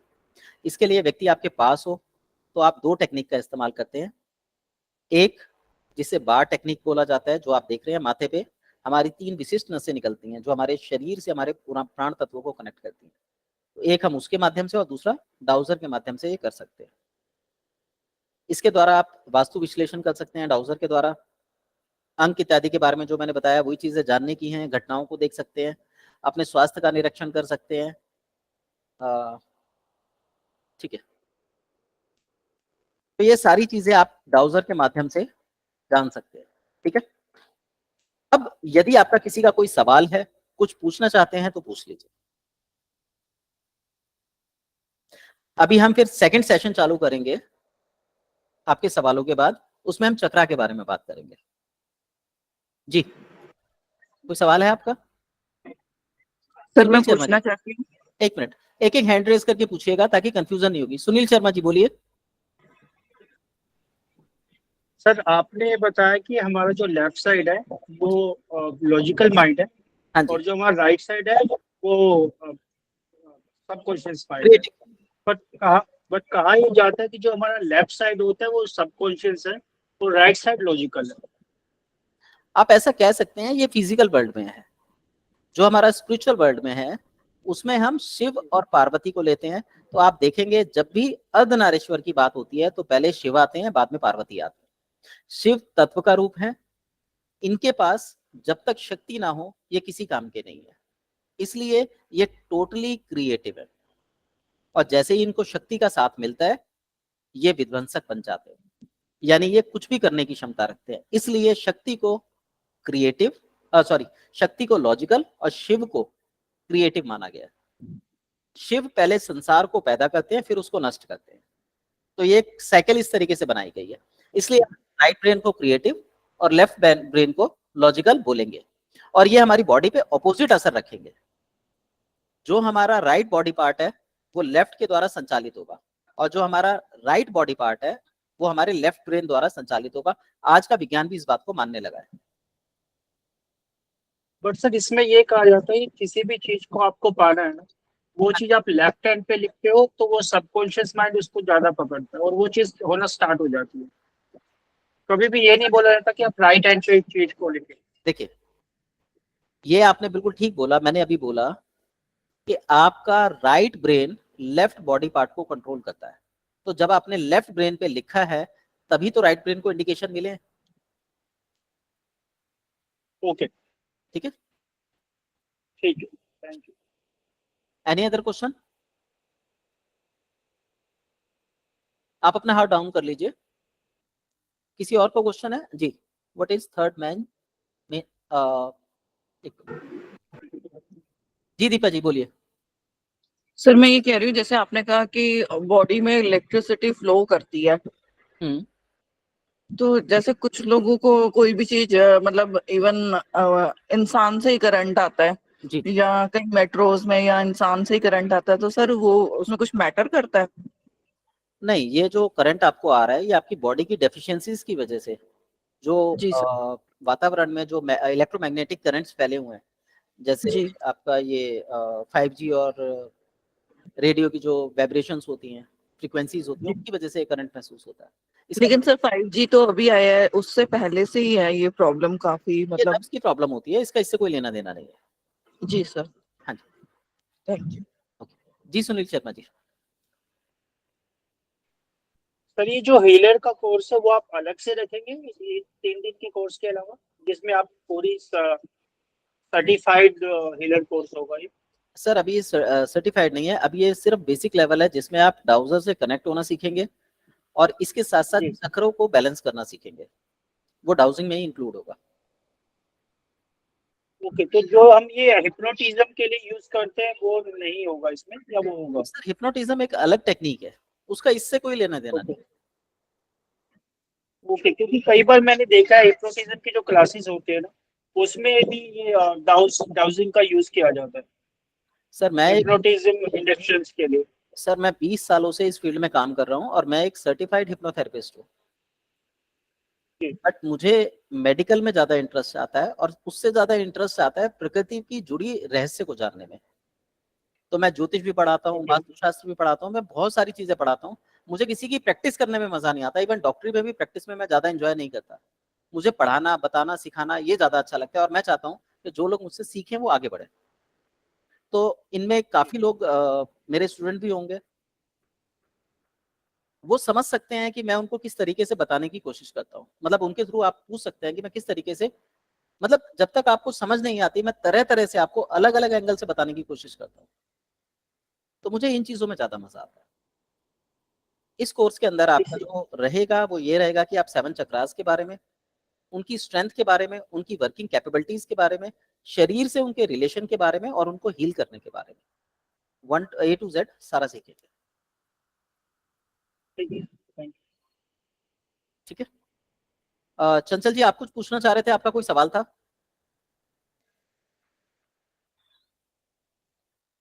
नहीं सर, वो गलती से हैंड रेज हो गया था। आप कुछ पूछ रहे थे, नाराज हो गए आप? नहीं नहीं सर, ऐसा कुछ नहीं है सर, वो गलती से हैंड रेज हो गया था। अच्छा, अनिल कुमार जी मैं गुरु नहीं हूँ, मैं एक साधारण टीचर हूँ। आप मुझे वो कह सकते हैं कि बस मैं आप लोगों को जागरूक कराने का काम कर रहा हूँ। बाकी अगर आपका कोई परेशानी है आप शेयर कर सकते हैं, कोशिश करूंगा उसका उत्तर निकालने की। सुनील शर्मा जी आप कुछ पूछना चाहते हैं? हैंड रेज नहीं सर। ओके। SS जी आप कुछ पूछना चाहते हैं? हेलो। हाँ जी। हाँ जी, मैं ये पूछना चाहती हूँ, जैसे इसके थ्रू क्या हम अपने जो शरीर में परेशानियां आती हैं उन सब का इलाज कर पाते हैं खुद से? बिल्कुल कर पाते हैं, लेकिन बट आप हाँ, इसके लिए आपको कम से कम 1-2 साल का एक्सपीरियंस जरूरी है। कोई भी चीज अच्छा आप समझ तो तुरंत जाओगे, मैंने आपको बता दिया भाई चक्र इसका ये काम है, कनेक्टिविटी आपने बना ली, लेकिन जब तक आप डाउजर से प्रॉपरली जुड़ नहीं जाते, जब तक आप डाउजर से मित्रता नहीं कर लेते, डाउजर आपके लिए काम नहीं करता। वो दिखेगा तो आपके लिए काम कर रहा है पर करता नहीं है। फिर इसके लिए तो फिर बहुत टाइम देना पड़ेगा ना सर? मैम ये बताइए, आप किसी पेड़ का बीज बोते हैं, वो अपने टाइम पे ही तो प्रकट होगा ना? नहीं सर, मतलब रोजाना हमें इसके ऊपर बहुत टाइम देना पड़ा करेगा अपने। नहीं नहीं नहीं नहीं, नहीं। डेली 5 मिनट सफिशिएंट है इसके लिए। तो 5 मिनट में कैसे होगा? आप सिर्फ इसको हाथ में लीजिए, अपनी इंटेंसिटी इसको दीजिए, अपनी जान पे देखिए। आपने देखा होगा आप किसी जानवर को पालते हैं, अगर आप पला पलाया लाते हैं तो वो आपसे भावनात्मक रूप से नहीं जुड़ता। और यदि आप किसी जानवर को बच्चे के रूप में पालते हैं अब एक तरफ आप उस पर नाराज रहते हैं तो हो सकता है बड़ा होने के बाद वो आप पे हमला कर दे, भावनात्मक रूप से नहीं जुड़ा। और एक आप बच्चे की तरह पालते हैं तो वो आपसे भावनात्मक लगाव करता है। और आपने ऐसे केसेस भी देखे होंगे कि एक व्यक्ति मर गया और उसका कुत्ता या बिल्ली या कोई जानवर उसके पास घंटों बैठा रहा और रोता रहा, और उसके मरने के बाद भी वो वहीं बैठा रहता था। इसी तरीके से डाउजर से आपको भावनात्मक रूप से जुड़ना होता है। अब मैं आपको कह दूं जी 3 दिन में आप समझ जाओगे, बिल्कुल भी नहीं समझ आएगा आपको। 3 दिन में आपको ये पता लग गया, ये साइंस है, ये बेस है, ये जुड़ने की टेक्निक है। अब जुड़ने में आपको समय लगने वाला है। अब वो समय आपकी विश्वास और आपकी श्रद्धा पे निर्भर करेगा। आपका विश्वास और श्रद्धा बहुत हाई है तो आप महीने भर में जुड़ जाएंगे, हो सकता है आप उसी समय जुड़ जाए। लेकिन अगर उसकी कमी है तो उसे पैदा तो करना पड़ेगा ना, और पैदा करोगे तो एक समय लगेगा। तो मेरा अनुमान ये है कि आपको 3 महीने से लेकर 1.5-2 साल का समय लगता है डाउजर के साथ जुड़ने में, पर नियमित रूप से उससे जुड़ोगे तो जल्दी जुड़ाव हो जाएगा। तो सर के जैसे हम आप जब हमें सिखाते हैं तो उसके बाद हम 5 मिनट या 10 मिनट जो रोजाना देंगे जी। तो आपने जैसे बोला कि जिनका लेफ्ट ब्रेन एक्टिव होगा वो जल्दी सीखेंगे और अधिक जिनका राइट ब्रेन एक्टिव होगा वो जल्दी सीखेंगे। अच्छा, राइट ब्रेन, तो यानी जो इमोशनल हैं और जो सबकी बात मान लेते हैं वो वाले लोग, हाँ, वो जल्दी सीख जाएंगे, कनेक्टिविटी भी जल्दी वही बनाएंगे। अच्छा ठीक है, बस ये समझिए जो लोग पढ़ाई कम करते हैं, जो 10वीं पास हैं 12वीं पास हैं, इसके बाद पढ़ाई छोड़ दी, पढ़ाई में मन नहीं लगा, राइटिंग अच्छी नहीं है, ये लोग जल्दी सीखेंगे। जिनकी राइटिंग सुंदर है, ज्यादा पढ़ाई कर लिया, इनको समझने में टाइम लगेगा, क्योंकि ये लोग लॉजिकल माइंड वाले होते हैं। ठीक है, जो लोग किंतु परंतु ज्यादा करते हैं, विश्वास नहीं करते, इनको सीखने में समय ज्यादा लगेगा। चलिए, सुनील शर्मा जी कुछ और पूछना चाह रहे हैं?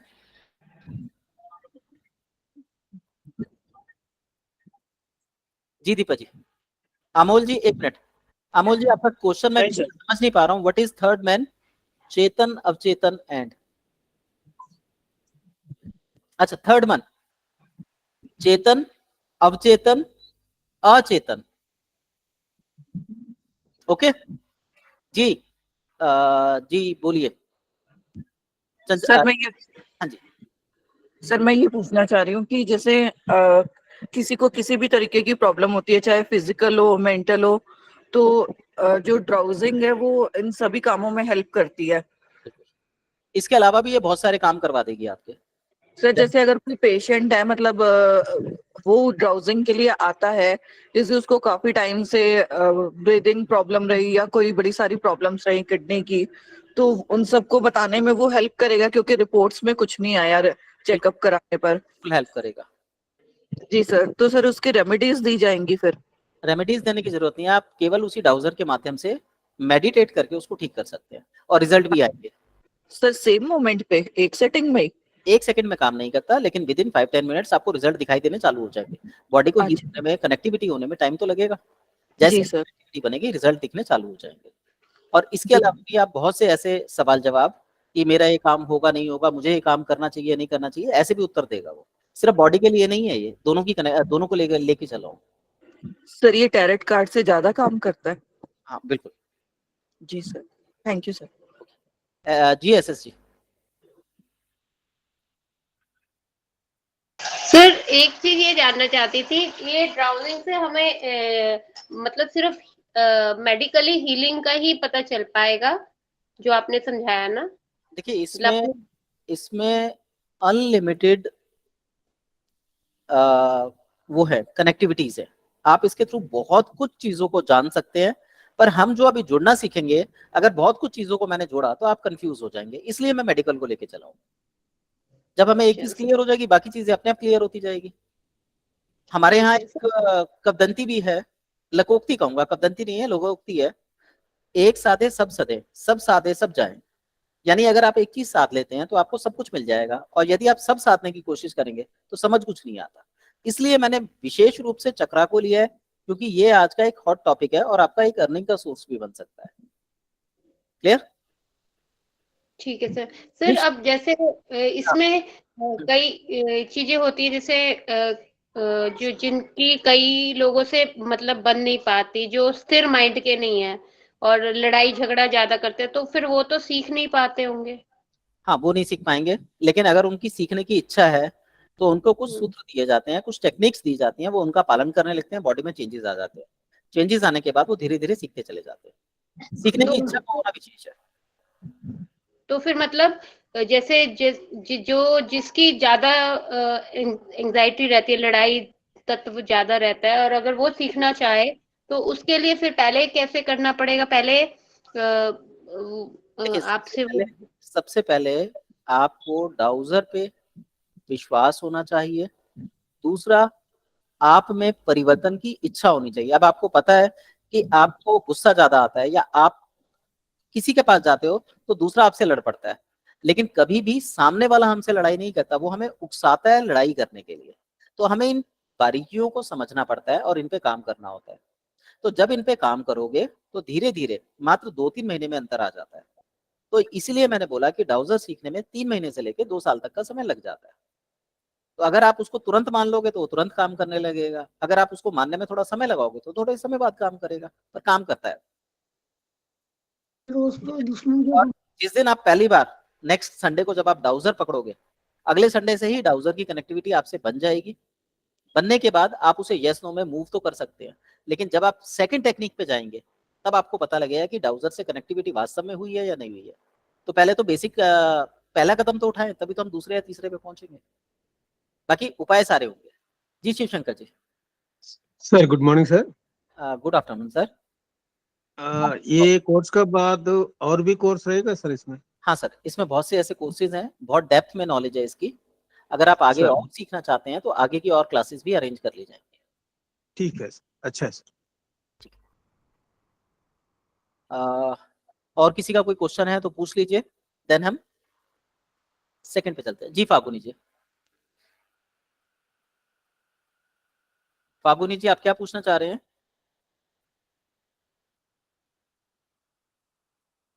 ओके, किसी और का कोई क्वेश्चन है? शिवशंकर रेड्डी जी। गौतम वर्मा जी, जी बोलिए।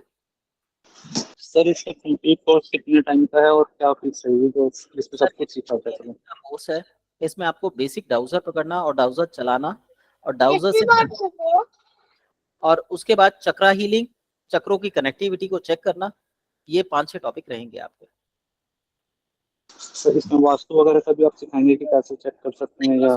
लेना देना नहीं है, लेकिन जब आप डाउजर को पकड़ेंगे, कनेक्टिविटी समझेंगे, तो आपको समझ आ जाएगा वास्तु के लिए भी ये किस तरीके से आप प्रयोग कर सकते हैं। तो आप जिस फील्ड में चाहें आप उस फील्ड में इसको यूज कर सकते हैं। जी थैंक यू।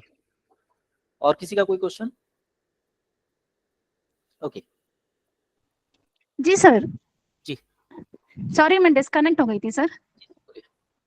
अच्छा सर, हम जब हीलिंग देते हैं मतलब चक्रस को हील करते हैं सपोज, तो हमने दूसरे की एनर्जी हमें भी लग जाती है, ऐसा कुछ रहता है सर इसमें? इसमें नहीं रहता है सर, क्योंकि इसमें आपकी एनर्जी काम नहीं कर रही है, इसमें ब्रह्मांडीय शक्ति काम कर रही है और डाउजर काम कर रहा है। तो आपको इस तरीके की कोई समस्या नहीं होती। हाँ, लेकिन अगर आपका ब्रेन इसमें एक्टिव हो जाता है, क्योंकि हमारा ब्रेन बहुत जल्दी एक्टिव होता है, तो बीमारी लगने का डर रहता है। और वैसे भी डाउजर आपका मूव तभी करेगा जब आपकी ब्रेन की कनेक्टिविटी खत्म होगी। ठीक है, तो इसलिए इसमें ऐसा डर नहीं होता, पर स्टार्टिंग में थोड़े बहुत इशू आते हैं, उसका रिजोल्यूशन होता है। Okay sir, thank you sir. चलिए, किसी और को कुछ पूछना है? नहीं तो हम आगे कंटिन्यू करते हैं। हेलो। हाँ जी। हाँ, आज हमारे देर हो गई थी, 12 बजे से शुरुआत किया। इसके लिए डाउजर और हीलिंग का जो समय है, इसका सबसे बेस्ट समय क्या रहता है? मॉर्निंग में? मॉर्निंग में रहता है, लेकिन टाइमिंग अलग अलग रहता है। आप वात प्रकृति के हैं, पित्त के हैं, कफ के हैं, तीनों के लिए अलग अलग टाइम निर्धारित होता है। उसी टाइम पर आपको डाउजर जो मिक्सअप रहता है, जो वात पित्त कफ तीनों का मिक्सर रहता है, उसे मिक्सिंग टाइम होता है, जिसे संक्रमण काल बोला जाता है, उसे उस समय पर उसको चलाना चाहिए। अब मैं आपसे कहूँ आप 6 बजे या 7 बजे सो के उठते हैं, मैं आपसे कहूँ जी आपने 3 बजे उठना है, क्या आप उठ पाएंगे? बिल्कुल भी संभव नहीं है। लेकिन अगर आप 7 बजे सो के उठते हैं और मैं ये कहता हूँ भी आपको 6 बजे उठना है, तो आप 6 बजे उठ सकते हैं। तो ऐसे कुछ कॉन्सेप्ट्स होते हैं जिनको पहले हमें समझना होता है, पर वो कॉन्सेप्ट अभी इसमें कोर्स में नहीं रहेंगे। पर आपकी प्रकृति के अनुसार आपसे बातचीत करके, आपसे एक फॉर्म भरवा के मैं आपको बता दूंगा कि आपके लिए डाउजिंग का ये समय बेस्ट रहेगा। वात का अलग, पित्त वात का अलग अलग टाइम, पित्त और अलग अलग कफ टाइम तीनों। जी। तो पूरा टोटल कोर्स बोल रहे हैं आप कि 1 से 2 साल लगता है, सही है। और देखिए, पूरे कोर्स का कितना चार्जेस आएगा? अभी ऐसा कोई चार्ज नहीं है। नॉर्मली पूरे कोर्स का जो चार्ज है वो 3 लाख से 5 लाख रुपए का चार्ज होता था 2015 से पहले। अच्छा, ठीक है इसीलिए पूछा सर। जी। तो आपसे अभी जो आप 3 क्लास कराएंगे तो इसमें फर्स्ट यही एवरी संडे एवरी संडे, ये हाँ, तो जो स्टूडेंट होंगे उनके साथ टाइमिंग डिसाइड करके उन्हीं की सुविधा के अनुसार क्लास अरेंज करी जाएगी। और जो क्लास आपको ये 3 दिन में देने वाला हूं मैं, ये मैंने 1 दिन में करी थी और उस समय इसका चार्ज जो था वो 31,000 रुपए था, जो आप लोगों को अब मैं 1100 रुपए में दे रहा हूँ। तो टाइम के हिसाब से चीजें बदल जाती है। उस जो कैपेबल इतना नहीं होगा, इसीलिए मैंने पूछा कि शुरुआत में तो इतना लगा। टोटल एक होता है ना लिमिटेशन में, हमारे पास इतने होने चाहिए तक मैं कैपेबल है तो एक चीज क्लास बता रहा हूँ, डाउजिंग एक ऐसी विद्या है, यदि आप सामाजिक रूप से इसका प्रयोग करते हैं तो आपके पास शारीरिक, मानसिक, आत्मिक और आध्यात्मिक सभी रूपों में किसी चीज की कमी नहीं रहेगी। ये डाउजर चलाने वालों की विशेषता होती है।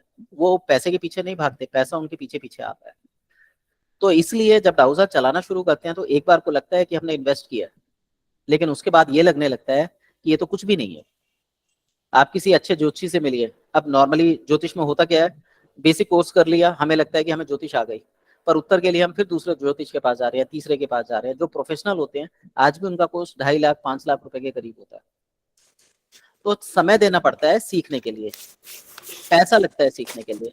उसके बाद वो चीजें आपके अंदर आ जाती हैं, फिर वही चीजें आप दूसरों को बताते हैं। Okay sir. ठीक है। और मान लीजिए आप कार लेते हैं, तो कार भी आपकी एक अच्छे भला लमसम अमाउंट की आती है, 7 लाख 5 लाख की। आप उसको घर के बाहर खड़ा कीजिए या उसको चलाइए, ये आपकी इच्छा पे निर्भर करता है। आप उस कार को अपनी सहूलियत के लिए चला रहे हैं या पैसा कमाने के लिए चला रहे हैं, ये भी आप पे निर्भर करता है। तो डाउजर यदि आप अपनी इच्छा के लिए चला रहे हैं तो पैसा मायने नहीं है। जैसे एक क्लास मैंने 1100 रुपए में निकाली, क्योंकि मेरा मन था कि मैं रोहतक के पास पहुंचाऊं। आजकल डाउजिंग का वो हो रहा है, कुछ चीजें खोली जा रही हैं, तो मेरा मन था कि भाई कोई जो योग्य छात्र हों वो आगे आए, इस चीज को जाने, इसलिए मैंने 1100 रुपए में निकाली है, नहीं तो मैं ऐसी चीजें डिक्लेयर नहीं करता।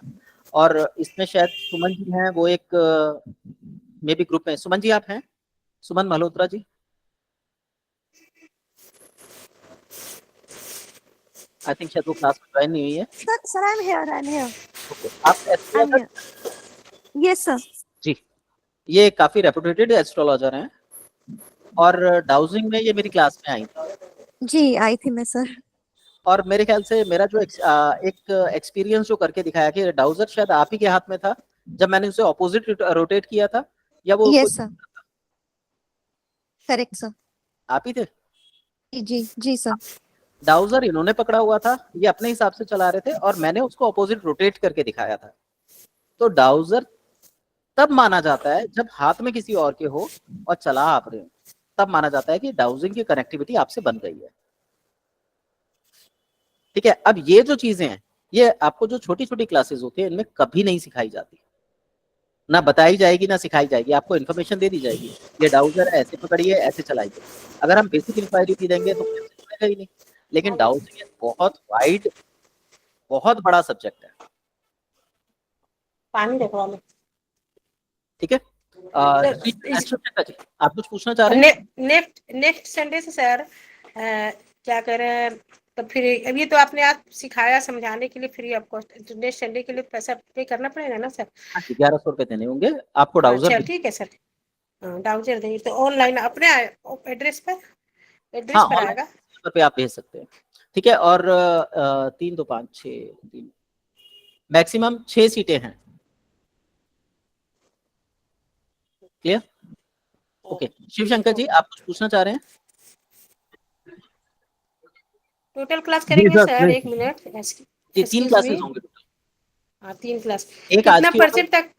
10% तक सीख सकते हैं सर? परसेंटेज एक होता है। डाउजर के साथ आप 90% तक सीख पाएंगे। हाँ सर। ठीक है, बाकी 10% आपकी प्रैक्टिस पर निर्भर करेगा। जी हाँ सर, आपका 1 घंटे का क्लास हमने किया नहीं, इसीलिए समझ में नहीं आया, इसीलिए पूछा नहीं, आपसे आ सर। जाएगा, समझ आ जाएगा। जी sir live Thank you. Online होगा सर या ऑफलाइन? ये ऑनलाइन होगा। ठीक है। अभी संजय जी, संजीव जी कुछ पूछ रहे थे।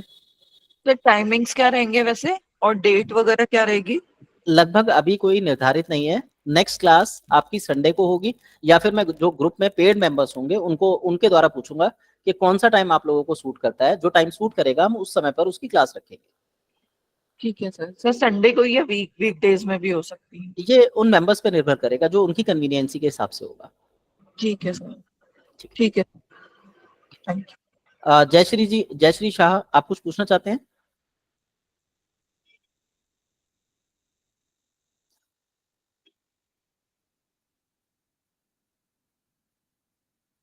ओके, किसी को कुछ पूछना है तो सर, पूछ लीजिए। सर सेकंड पार्ट जयश्री बात, जी सर जी जयश्री बात जी, सर, बोलिए। हमने अगर ये हीलिंग का 7 चक्रा का सीख लिया तो प्रोफेशनली भी दूसरे को हील कर सकते हैं क्या?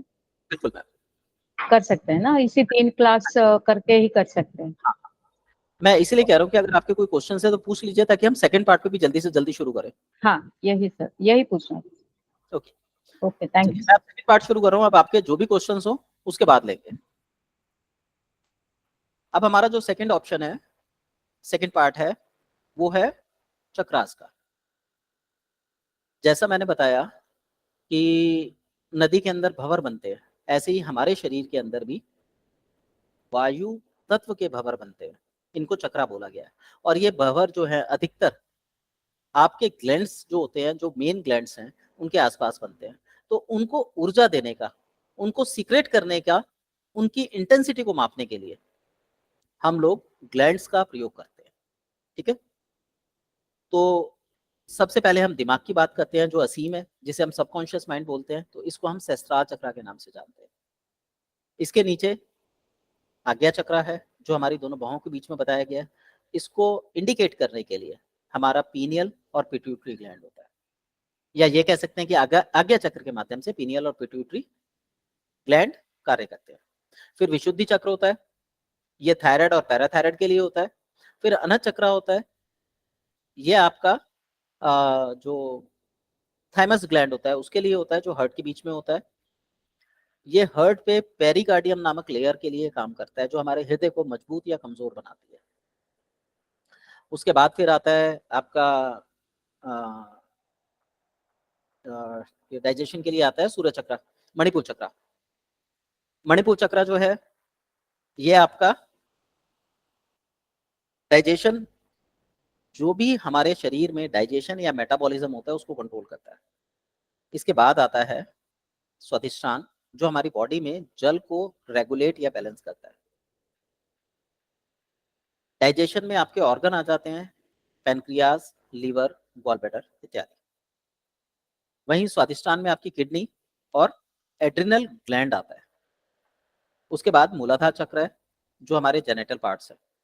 इनके अंदर भी एक चक्र होता है, जिसे बेसिकली योग की मदद से जागृत किया जाता है। इस चक्र को गुप्त रखा जाता है, क्योंकि जब तक ये चक्र एक्टिवेट नहीं होता व्यक्ति सांसारिक रहता है। और जैसे ही इस चक्र का एक्टिवेशन होता है, ये मूलाधार चक्र नहीं है, बट मूलाधार चक्र की एनर्जी से कोरिलेट करती है। जैसे ही ये चक्र जागृत होता है, व्यक्ति में आध्यात्मिकता आ जाती है और वो जेनेटाइल रूप से, भौतिक रूप से कमजोर होने लगता है। यानी ये नहीं है कि शरीर खराब होगा, ऐसा होगा, नहीं, उसकी जो काम भावना होती है वो तिरोहित हो जाती है। ये अध्यात्म के लिए, संन्यास के लिए बहुत जरूरी होता है। तो जो आप एक्सरसाइजेस करते हैं, जिसमें हम बोल सकते हैं कि पद्मासन, वो इसी चक्र को एक्टिवेट करने के लिए किया जाता है। खैर, हम ऐसे बात करेंगे तो बहुत लंबी बात हो जाएगी।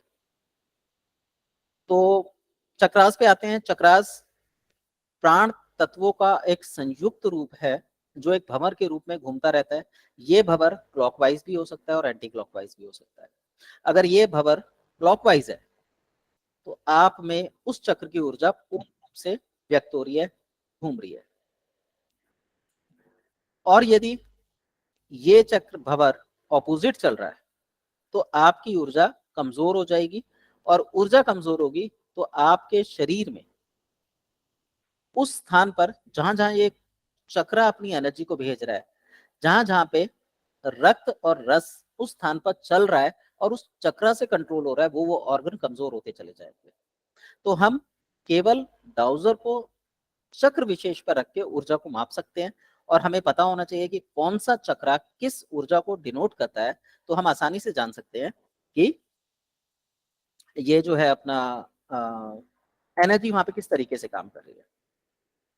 चक्रों की कुल संख्या जो मूल चक्र हैं वो 7 हैं। 7 के नाम मैंने आपको बता दिया। इसके अलावा कुल 108 चक्र होते हैं, इनको मिला के, सॉरी। तो इन 108 चक्रों के माध्यम से ही सारे उपचार किए जाते हैं। इसमें 108वां जो चक्र है उसको छोड़ दिया जाता है, उस पर हमारी ऊर्जा काम नहीं करती, वही हमें ऊर्जा देने का काम करता है। अब हम यहाँ पे बात करते हैं ये 107 चक्र कौन है। तो 107 चक्र आप ऐसे समझ सकते हैं जैसे एक्यूप्रेशर में आपने देखा होगा कि बिंदु होते हैं, उसको दबाते हैं तो एक्टिवेट हो जाती है, वहां पे प्राण तत्व बढ़ जाते हैं।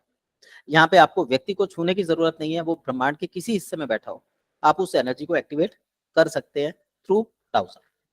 दूसरी बात, जैसे एक्यूपंक्चर है, मेरिडियनोलॉजी है, इसमें मूल बिंदु माने गए हैं कि इतने हैं। ऐसे ही चक्र विज्ञान में 108 चक्रों का वर्णन मिलता है, एक चक्र छोड़ दिया जाता है। इन चक्रों को या इन चक्रों का कार्य क्या है, इनको क्यों जागृत करना चाहिए, तो ये हमारी पर्सनैलिटी डेवलपमेंट करते हैं, हमारी योग्यता के स्तर को निर्धारित करने में कि मैं कितना योग्य बनूंगा, चाहे मैं पढ़ाई लिखाई में बनूं, चाहे मैं लोगों की मदद करने में बनूं, यानी मैं इमोशनल हूं या मैं लॉजिकल हूं, ये उसको निर्धारित करने में मदद करते हैं।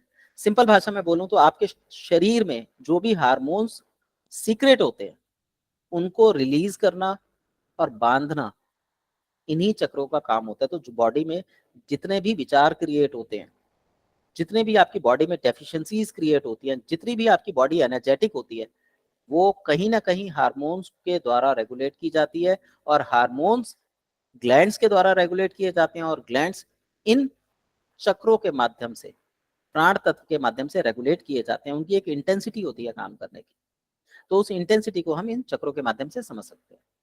हमारा जो व्यवहार है इसको हम इससे कैलकुलेट करते हैं, या ये कह सकते हैं चक्रों का कार्य हमारे व्यवहार को, हमारे संस्कार को, हमारे रिलेशनशिप्स को मेंटेन करना। तो इन सब चीजों को आप हील कर सकते हैं चक्र विज्ञान के द्वारा।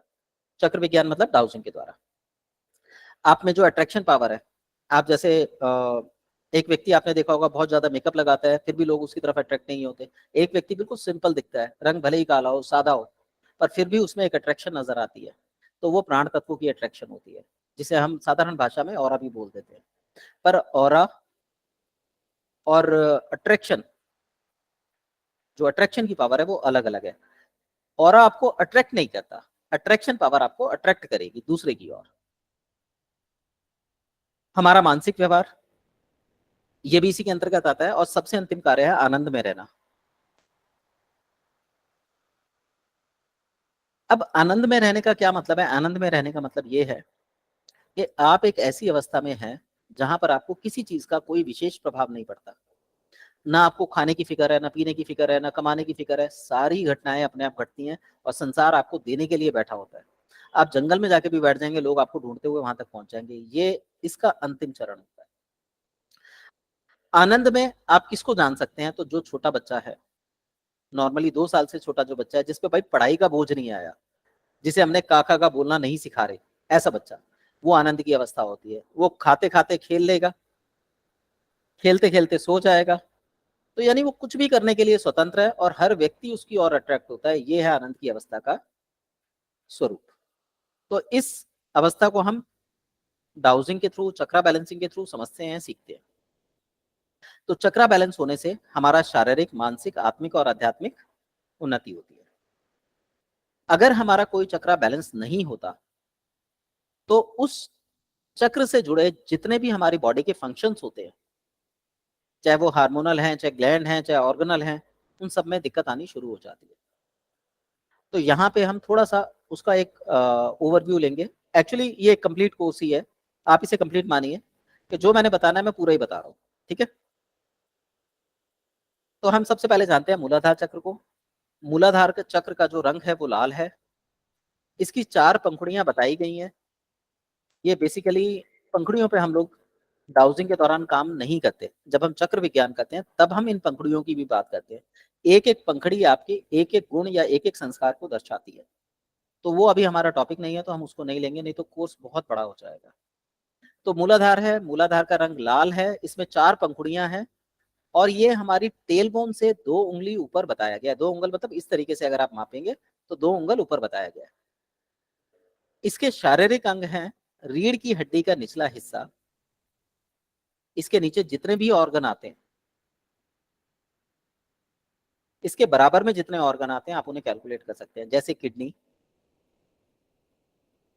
अपेंडिक्स, छोटी आंत का निचला हिस्सा, रेक्टम का हिस्सा,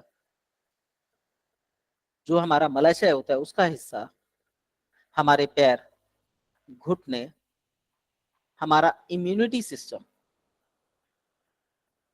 हमारे जो पैरों की हड्डियां हैं उनके बीच के जोड़, ये सारे के सारे मूलाधार चक्र के अंतर्गत आते हैं। अब यहाँ पर एक चीज मैंने बोली कि कमर से नीचे, ये केवल कमर से नीचे नहीं काम करता, कमर के ऊपर भी काम करता है। वहां कहाँ काम करेगा? तो हमारे शरीर में जो मांसपेशियां हैं ये इसके अंडर में आती है, जो रक्त बहता है वो इसके अंडर में आता है, इसीलिए मैंने इसमें इम्यूनिटी को जोड़ा।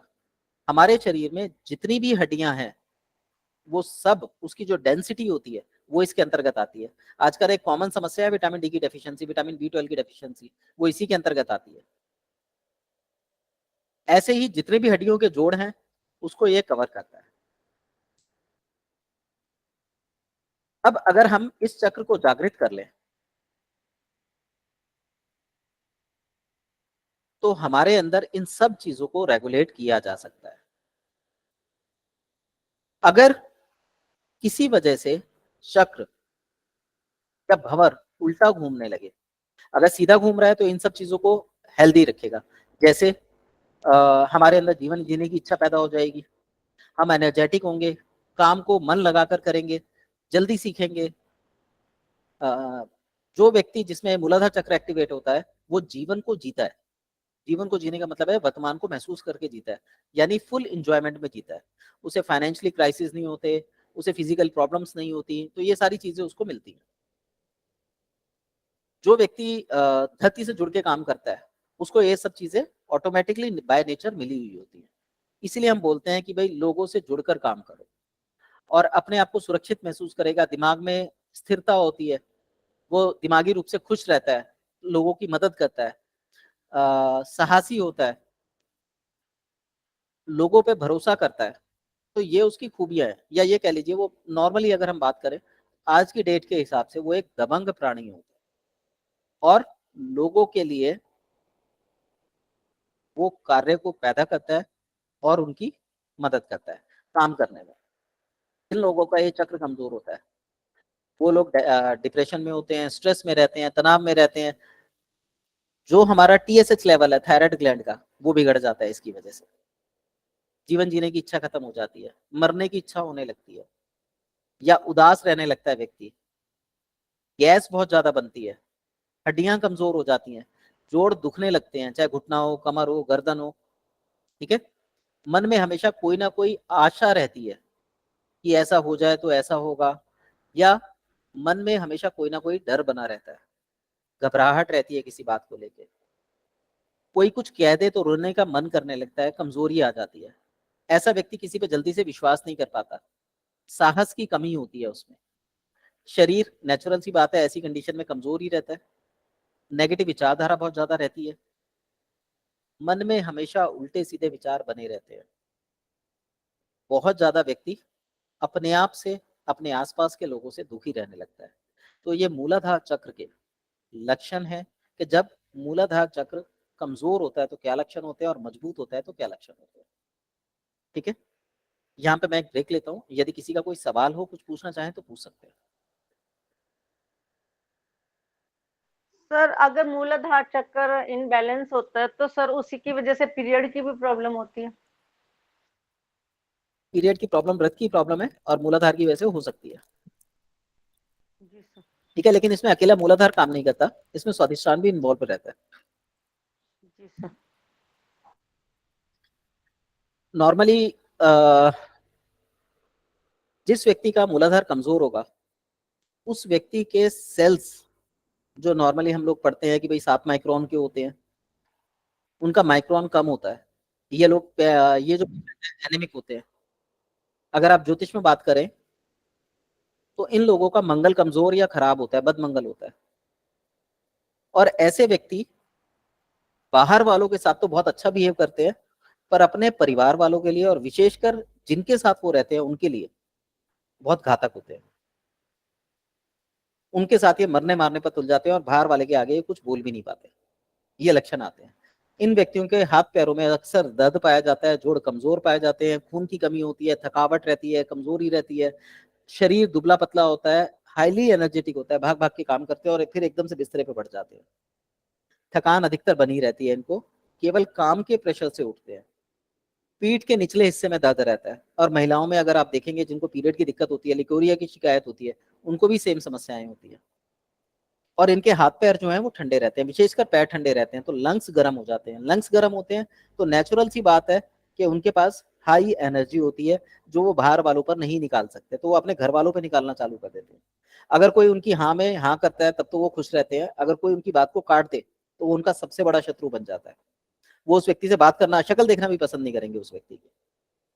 और जिन लोगों के मंगल कमजोर है या जिन लोगों का खून की कमी है, जो लोग डिप्रेसिव स्टेट में है या जिन लोगों का मूलाधार का चक्र कमजोर है, सबके सेम लक्षण मिलेंगे आपको। सर मैं पूछूं सर? हम्म। सर अगर हमें पता चल गया कि इस व्यक्ति का ये चक्र इम्बैलेंस है या कोई प्रॉब्लम है तो सर आप रेमेडी भी देंगे सर? जी, रेमेडी नहीं देंगे आप डाउजिंग सीख रहे हैं, डाउजिंग से ही कनेक्टिविटी बना के उसको ठीक कीजिएगा, हो जाती है ठीक है, हो जाती है ना? ओके, इट इज ठीक अ है। Form of remedy only, it will आप बी अ फॉर्म ऑफ देखिए देखिए, मैं ऑकल्ट साइंस के 35 से ज्यादा कोर्सेज कराता हूँ। ओके, ठीक है, अगर आप फिजिकल आते हैं सीखने के लिए तो आप मिट्टी भी उठाएंगे तो मैं उससे भी आपको रेमेडी करना सिखा दूंगा और उसी से जांचना भी सिखा दूंगा कि आप कैसे जांची जाती हैं चीजें। यानी आप जो मुझे चीज देंगे मैं उसी में से आपको ज्ञान निकाल के दे दूंगा। पर हम इस वक्त ऑनलाइन काम कर रहे हैं तो ऑनलाइन में कुछ लिमिटेशंस होती हैं। मैं आपको बता तो सकता हूँ, प्रैक्टिस आपने करनी है। अगर आपको कोई समस्या आती है तो आप कभी भी मेरे क्लिनिक पर आके चीजों को क्लियर कर सकते हैं। और कोशिश कीजिए जब भी आप आए ऐसी चीजों को पूछने के लिए अपने साथ किसी व्यक्ति को भी लाएं ताकि उसी समय मैं आपको प्रैक्टिकल भी समझा दूं। ओके सर, आप किधर बेस्ड है? मैं दिल्ली में बेस्ड हूँ। दिल्ली, ओके। तो केरला तो बहुत दूर है। हम आपको भी बुलाएंगे तो केरला भी आ जाऊंगा, मुझे वैसे भी देंगे। हम बुलाएंगे जरूर, आप आएंगे तो। सर डाउजिंग की लाइन, डाउजिंग की क्लास रख लो सर एक। जी सर डाउजिंग की क्लास रख लेना सर एक ऑफलाइन।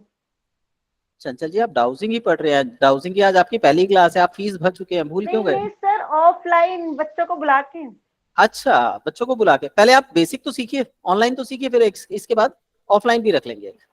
जी ठीक है, आप लोग जो क्लास में जुड़ चुके हैं वो सभी लोग आपस में ग्रुप में ही एक दूसरे से बात करके जब आपकी क्लासेस पूरी हो जाए, 3 क्लासेस हैं यानी 3 हफ्ते आपको लगेंगे, 3 हफ्ते के बाद आप कम से कम 15 दिन प्रैक्टिस कीजिए। उसके बाद आप जब कहेंगे हम एक प्रैक्टिकल क्लास रख लेंगे। उस क्लास में बस कंडीशन एक है, सब खाना लेके आएंगे, एक साथ बैठ के खाएंगे। ठीक है? Yes sir. ओके, अब हम बात करते हैं स्वाधिष्ठान चक्र की।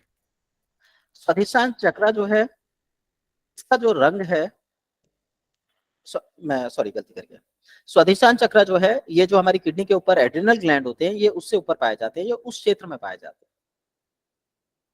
तो मूलाधार चक्र के क्षेत्र में किडनी भी आती है और स्वाधिष्ठान चक्र के केंद्र उसमें तो किडनी होती ही होती है, तो ये दोनों चीजें किडनी को कवर अप करती है। तो स्वाधिष्ठान चक्र का जो कलर है वो है आपका ऑरेंज कलर, जैसा आप हनुमान जी की मूर्ति पे देखते हैं संतरी रंग, वो कलर होता है। इसकी 6 पंखुड़ियां बताई गई हैं, यानी इसके 6 संस्कार हैं।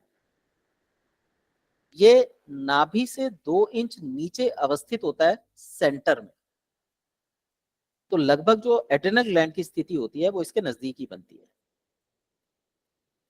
इसका जो मेन कार्य है वो हमारी सेक्सुअलिटी को कंट्रोल करना है। लोग ये सोचते हैं कि मूलाधार चक्र सेक्सुअलिटी को कंट्रोल करता है, नहीं, मूलाधार शक्ति का केंद्र है। सेक्सुअलिटी के लिए हम लोग स्वाधिष्ठान चक्र को कवर अप करते हैं। तो ये सेक्सुअलिटी का केंद्र है, तो सेक्सुअलिटी ऑर्गन्स, सेक्सुअलिटी वर्किंग इसी के अंडर आती है। लिवर, किडनी, होता क्या है, कोई भी चक्र जहां पर अवस्थित होगा वहां से कुछ इंच ऊपर और कुछ इंच नीचे के क्षेत्र को कवर करता है। हमें इस रूल को फॉलो करना होता है और ध्यान देना होता है कि ऊपर को कवर करेगा तो ब्लड में प्रॉब्लम है या लिम्फ में प्रॉब्लम है, नीचे कवर करेगा तो किस में प्रॉब्लम है। तो हमें ये प्रॉपर तरीके से स्टडी करना पड़ता है और इसके बताए हुए नियमों को फॉलो करना होता है। तो ये आपका किडनी पे, लीवर पे, एड्रिनल ग्लैंड पे, रीढ़ की हड्डी का जो मध्य भाग होता है, निचला मध्य भाग जो होता है जिसमें हम लंबर रीजन और थेरेसिक रीजन को काउंट करते हैं, वो इसमें कवर अप होता है। इस चक्र के जो फायदे हैं वो शरीर में एक पॉजिटिविटी को लाता है, अच्छी फीलिंग्स देता है, हमारे अंदर इमोशंस को बेहतर बनाने में, क्योंकि हमारी फीलिंग्स से ही हमारे इमोशंस तय होते हैं, उनको बैलेंस करने में मदद करता है, हमारे हार्मोन्स को रेगुलेट करने में मदद करता है। जो भी आपको मोटापा आता है, थायराइड की समस्या होती है, शुगर, बीपी इत्यादि होते हैं, वो स्वादिष्टान चक्र ही कंट्रोल करता है। ऐसे व्यक्ति जिनका स्वादिष्टान चक्र कमजोर हो, उन लोगों को पेशाब की समस्या हो सकती है, यानी डायबिटीज की रोग हो सकता है, निसंतान हो सकते हैं, शुक्राणुओं का अभाव हो सकता है, व्यक्ति किसी ना किसी नशे का शिकार होता है। अब नशा क्या होता है? नशा हम ये सोचते हैं भाई नशा करता है तो इसका मतलब शराब पीता होगा, स्मैक पीता होगा, ऐसा नहीं है। यदि आप रेगुलर चाय पीते हैं वो भी नशा है, यदि आप रेगुलर अखबार पढ़ते हैं, यदि आप जरूरत से ज्यादा मोबाइल प्रयोग करते हैं, बेवजह करते हैं, यदि आप उस चीज को हाथ ना लगाए और आपका मन बेचैन हो जाए तो वो नशा है। तो नशे को कम करने की जो क्षमता है वो स्वादिष्टान चक्र में होती है। एलर्जी की जो हमारे शरीर में समस्या होती है, पित्त का उठना, हमारे ब्लड का गाढ़ा या पतला होना, ये स्वादिष्टान चक्र का कार्य होता है। खाने से संबंधित समस्याएं जो बेसिकली लिक्विड को डाइजेस्ट करने की समस्याएं हैं, ये स्वादिष्टान चक्र से देखी जाती है। जिन लोगों का स्वादिष्टान चक्र मजबूत होता है, इन लोगों में शरीर में, मन में हमेशा अच्छी फीलिंग्स रहती हैं, एनर्जेटिक होते हैं, इन लोगों के पास बैठना अच्छा लगता है, ये हमेशा हंसते बोलते रहते हैं, आत्मविश्वास से भरे हुए लोग होते हैं, समाज में मिलजुल कर रहते हैं और लोगों को जागरूक करने का काम करते हैं। यानी इनके जीवन का कोई उद्देश्य होता है, इनमें जुनून होता है कि भाई हमें कुछ करना है या लोगों को खुश रखना है। आपने देखा होगा ये घर के अड़ोस पड़ोस में कोई लेडीज होती हैं, बिना वजह हंसती हैं, वो दुखी होती हैं। और जो केवल हंसती हैं और आपके घर में कि लो आज मैंने ये बनाया ये खाओ, लो आज ये बनाया ये खाओ, जबरदस्ती रिलेशन बनाने की कोशिश करती हैं, इन लोगों का स्वादिष्टान चक्र मजबूत होता है। ये हमेशा कुछ ना कुछ नया करने की कोशिश में लगे रहते हैं, हमेशा औरों से अलग दिखना चाहते हैं, हमेशा खाने पीने की चीजों को, पहनने ओढ़ने की चीजों में परफ्यूम लगाना, सुंदर दिखना, इनका डेली का रूटीन होता है। तो ये हमेशा कोशिश करते हैं कि अपनी इच्छा की पूर्ति करें। इससे हम जान सकते हैं कि इस व्यक्ति का जो स्वादिष्टान चक्र है वो जागृत है। जिन लोगों का स्वादिष्टान चक्र ऑपोजिट घूमता है, कमजोर होता है, वो लोग इनके ऑपोजिट होते हैं, यानी चिंता में रहेंगे, तनाव बना रहेगा, अपने आप से, दूसरों से नफरत करेंगे, दूसरों में कमियां ढूंढेंगे, कोई कार्य बोला जाए तो उसको नेगेटिव थॉट्स रखते हैं, अपने अंदर क्रिएटिविटी बिल्कुल नहीं रखते या कम रखते हैं, जीवन में कुछ नया करने की इच्छा नहीं होती, अपने और अपनों के प्रति गलतियां ढूंढने की इनमें संभावनाएं ज्यादा होती हैं, यानी ऐसे लोग गलतियां ढूंढते हैं और इनके मन में हमेशा सेक्सुअलिटी से संबंधित विचार बने रहते हैं। अब यहां पर अगर समझा जाए तो स्वादिष्टान चक्र अगर पॉजिटिव है तो ऐसा व्यक्ति समाज में जीने वाला, आगे बढ़ने वाला, लक्ष्य को पूरा करने वाला होगा। वहीं अगर स्वादिष्टान चक्र कमजोर हो तो व्यक्ति कमजोर होगा। अब इसको कैसे जांचें कि व्यक्ति कमजोर है या स्वस्थ है? तो रोगों के माध्यम से इसको आसानी से डायग्नोज किया जा सकता है। यदि किसी के घुटने कमजोर है, यदि किसी की कमर में दर्द रहता है, क्योंकि यही ऑर्गन है बेसिकली हमारे स्वादिष्टान चक्र से रिलेटेड। यदि व्यक्ति अपने में रहता है तो स्वादिष्टान चक्र कमजोर गति से घूमता हुआ मिलेगा। हो सकता है पॉजिटिव डायरेक्शन में ही घूम रहा हो, क्लॉकवाइज ही घूम रहा हो, पर उसकी जितनी गति होनी चाहिए उससे कमजोर है। तो हम डाउजिंग के माध्यम से इन गतियों को बढ़ा सकते हैं। ठीक है, अब बात करते हैं मणिपुर चक्र की। मणिपुर चक्र, इसका रंग जो है वो पीला बताया गया है। ये हमारे डाइजेस्टिव सिस्टम को कंट्रोल करता है। इसके 10 पंखुड़ियां या 10 संस्कार हैं। नाभि से 2 उंगल ऊपर होता है। स्वादिष्टान नाभि से 2 उंगल नीचे है, ये नाभि से 2 उंगल ऊपर होता है। ये आपकी लाइफ में आपको राजा बनाने का काम करता है, यानी आपको राजा समान बनाता है। इससे आप धन संपत्ति भी देख सकते हैं। यदि आप में देने की भावना है, यदि आप सामने वाले का भला करते हैं, तो आपका ये चक्र मजबूत होता है। आपने महसूस भी किया होगा, यदि आप किसी को कोई गुप्त दान देते हैं तो आपका ऑरा जो होता है वो पॉजिटिव हो जाता है। उस दिन आपको ऐसा लगता है कि आपके पैर जमीन पे नहीं पड़ रहे। कभी महसूस किया है आप लोगों ने ऐसा?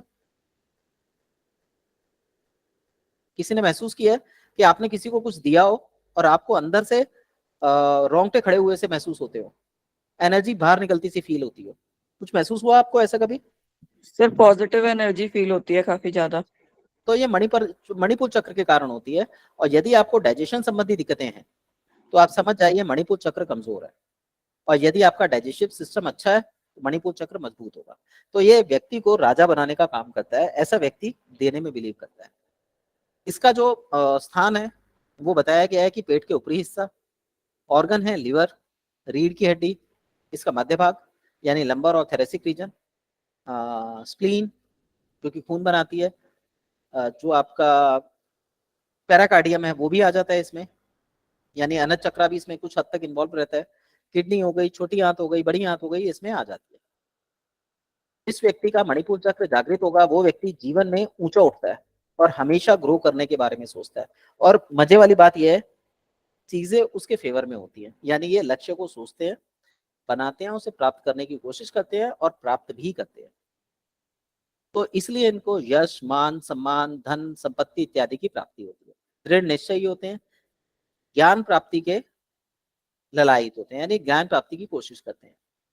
जीवन जीने वाले, हंसी मजाक के स्वभाव वाले गंभीर व्यक्ति होते हैं, यानी जब गंभीरता चाहिए तो गंभीरता आ जाएगी, जब हंसी मजाक चाहिए तो हंसी मजाक भी करते हैं। और अपने ऊपर फुल कंट्रोल रखते हैं, यानी आत्म नियंत्रण जो है वो बहुत अच्छा रहता है। सीखने की इच्छा तीव्रतम होती है। सीखते समय ये गुरु को पूर्ण रिस्पेक्ट देते हैं, मन से देते हैं। तो इनकी जो अवेयरनेस होती है, जो इनका आत्मसम्मान होता है वो बहुत बढ़ा हुआ रहता है। यदि कई बार ऐसे व्यक्ति गुरु को मानते तो बहुत है और गुरु कुछ उल्टा सीधा बोलते तो नाराज भी बहुत जल्दी हो जाते हैं, क्योंकि ये राजा के समान है। तो जो भी गुण राजा के बताए गए हैं वो सारे गुण इनके अंदर मिलेंगे आपको। इनको जो समस्याएं होती है वो डायबिटीज की समस्या हो सकती है, यूरिन संबंधी समस्या हो सकती है, पतले दस्त हो सकते हैं, मोशन की प्रॉब्लम हो सकती है, मोशन टाइट हो सकता है, अपच की प्रॉब्लम हो सकती है। अगर चक्रा ऑपोजिट घूमता है तो मेनली यही प्रॉब्लम मिलेंगी।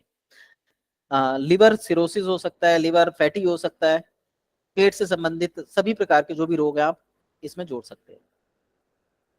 ऐसे व्यक्ति जो होते हैं वो बेसिकली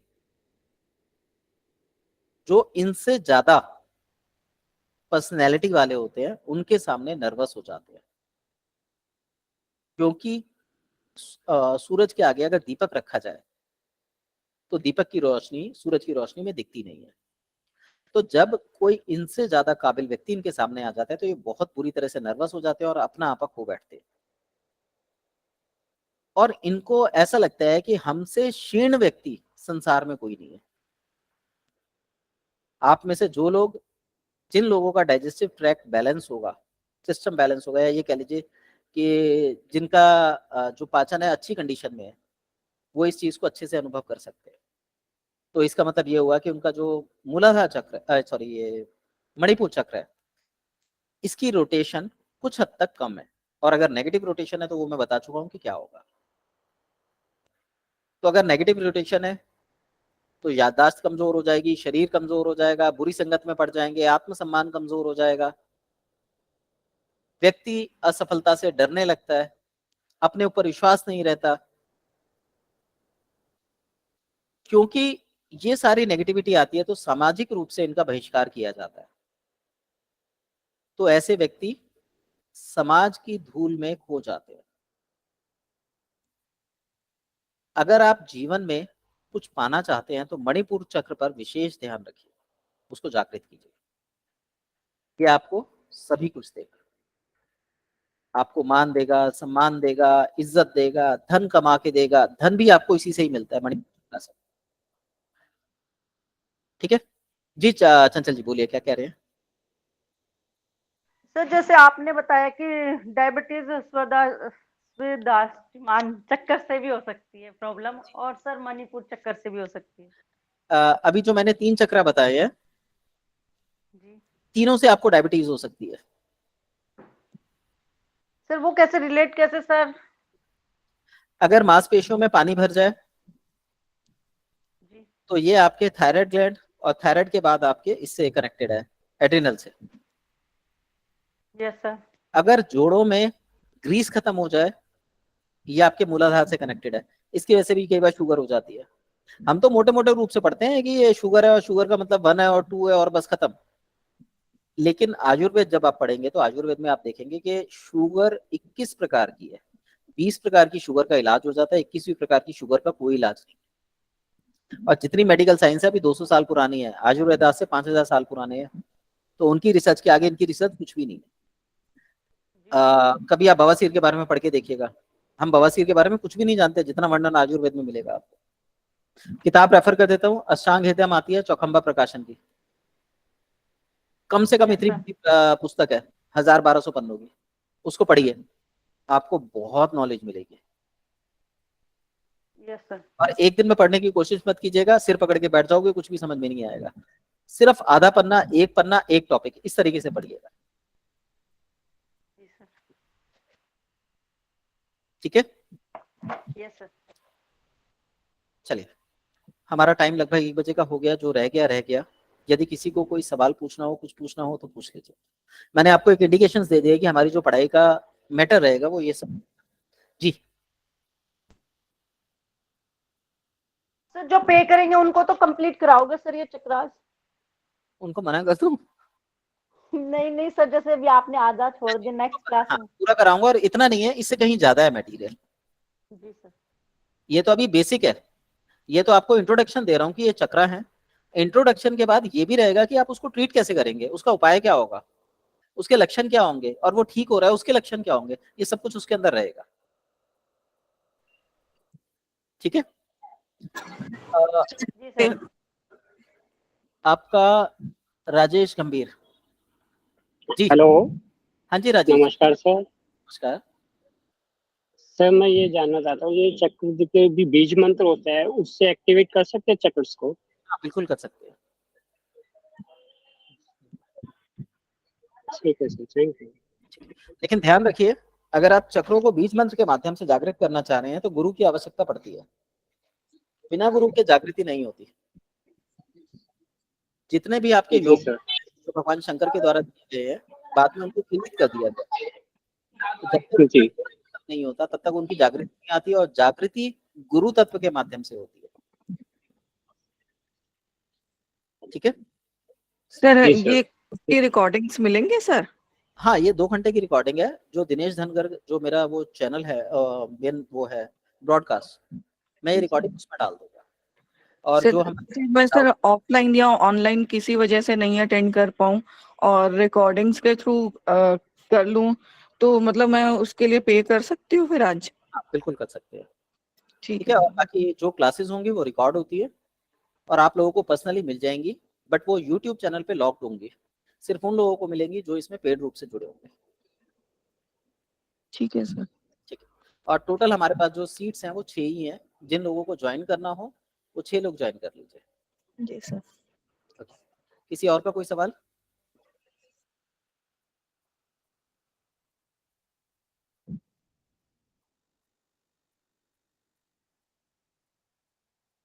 सुनील शर्मा जी हैं? सुनील शर्मा जी? ओके। प्याली जी, प्याली ठाकुर जी, आप कुछ पूछना चाहते हैं? सुमन मल्होत्रा जी, आप पहले स्टूडेंट रह चुके हैं ना? Yes sir. हाँ हाँ, आपके लिए कोई चार्ज नहीं है, आप मुझे मैसेज कर दीजिएगा, मैं ग्रुप में वैसे ही जोड़ लूंगा आपको।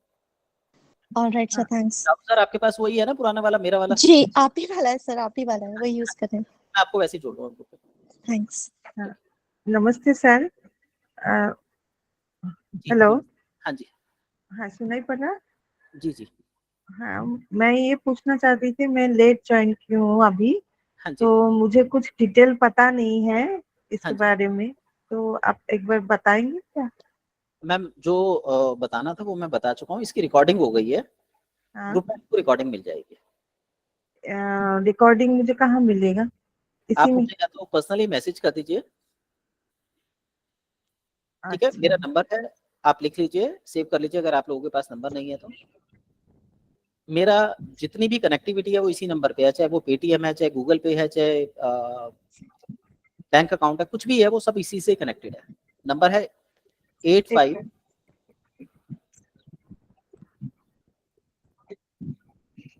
85 277 277 688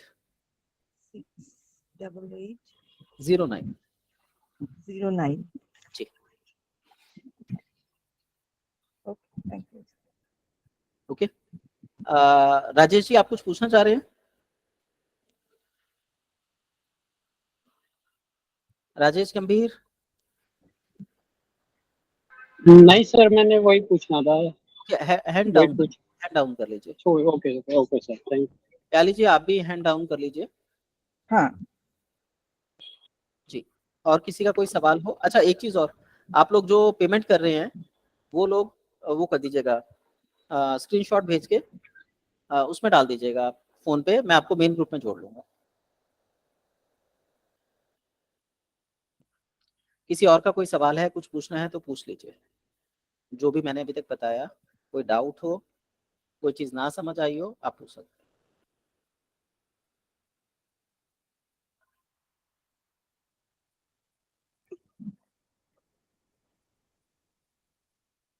ओके, हम लोग क्लास क्लोज करते हैं।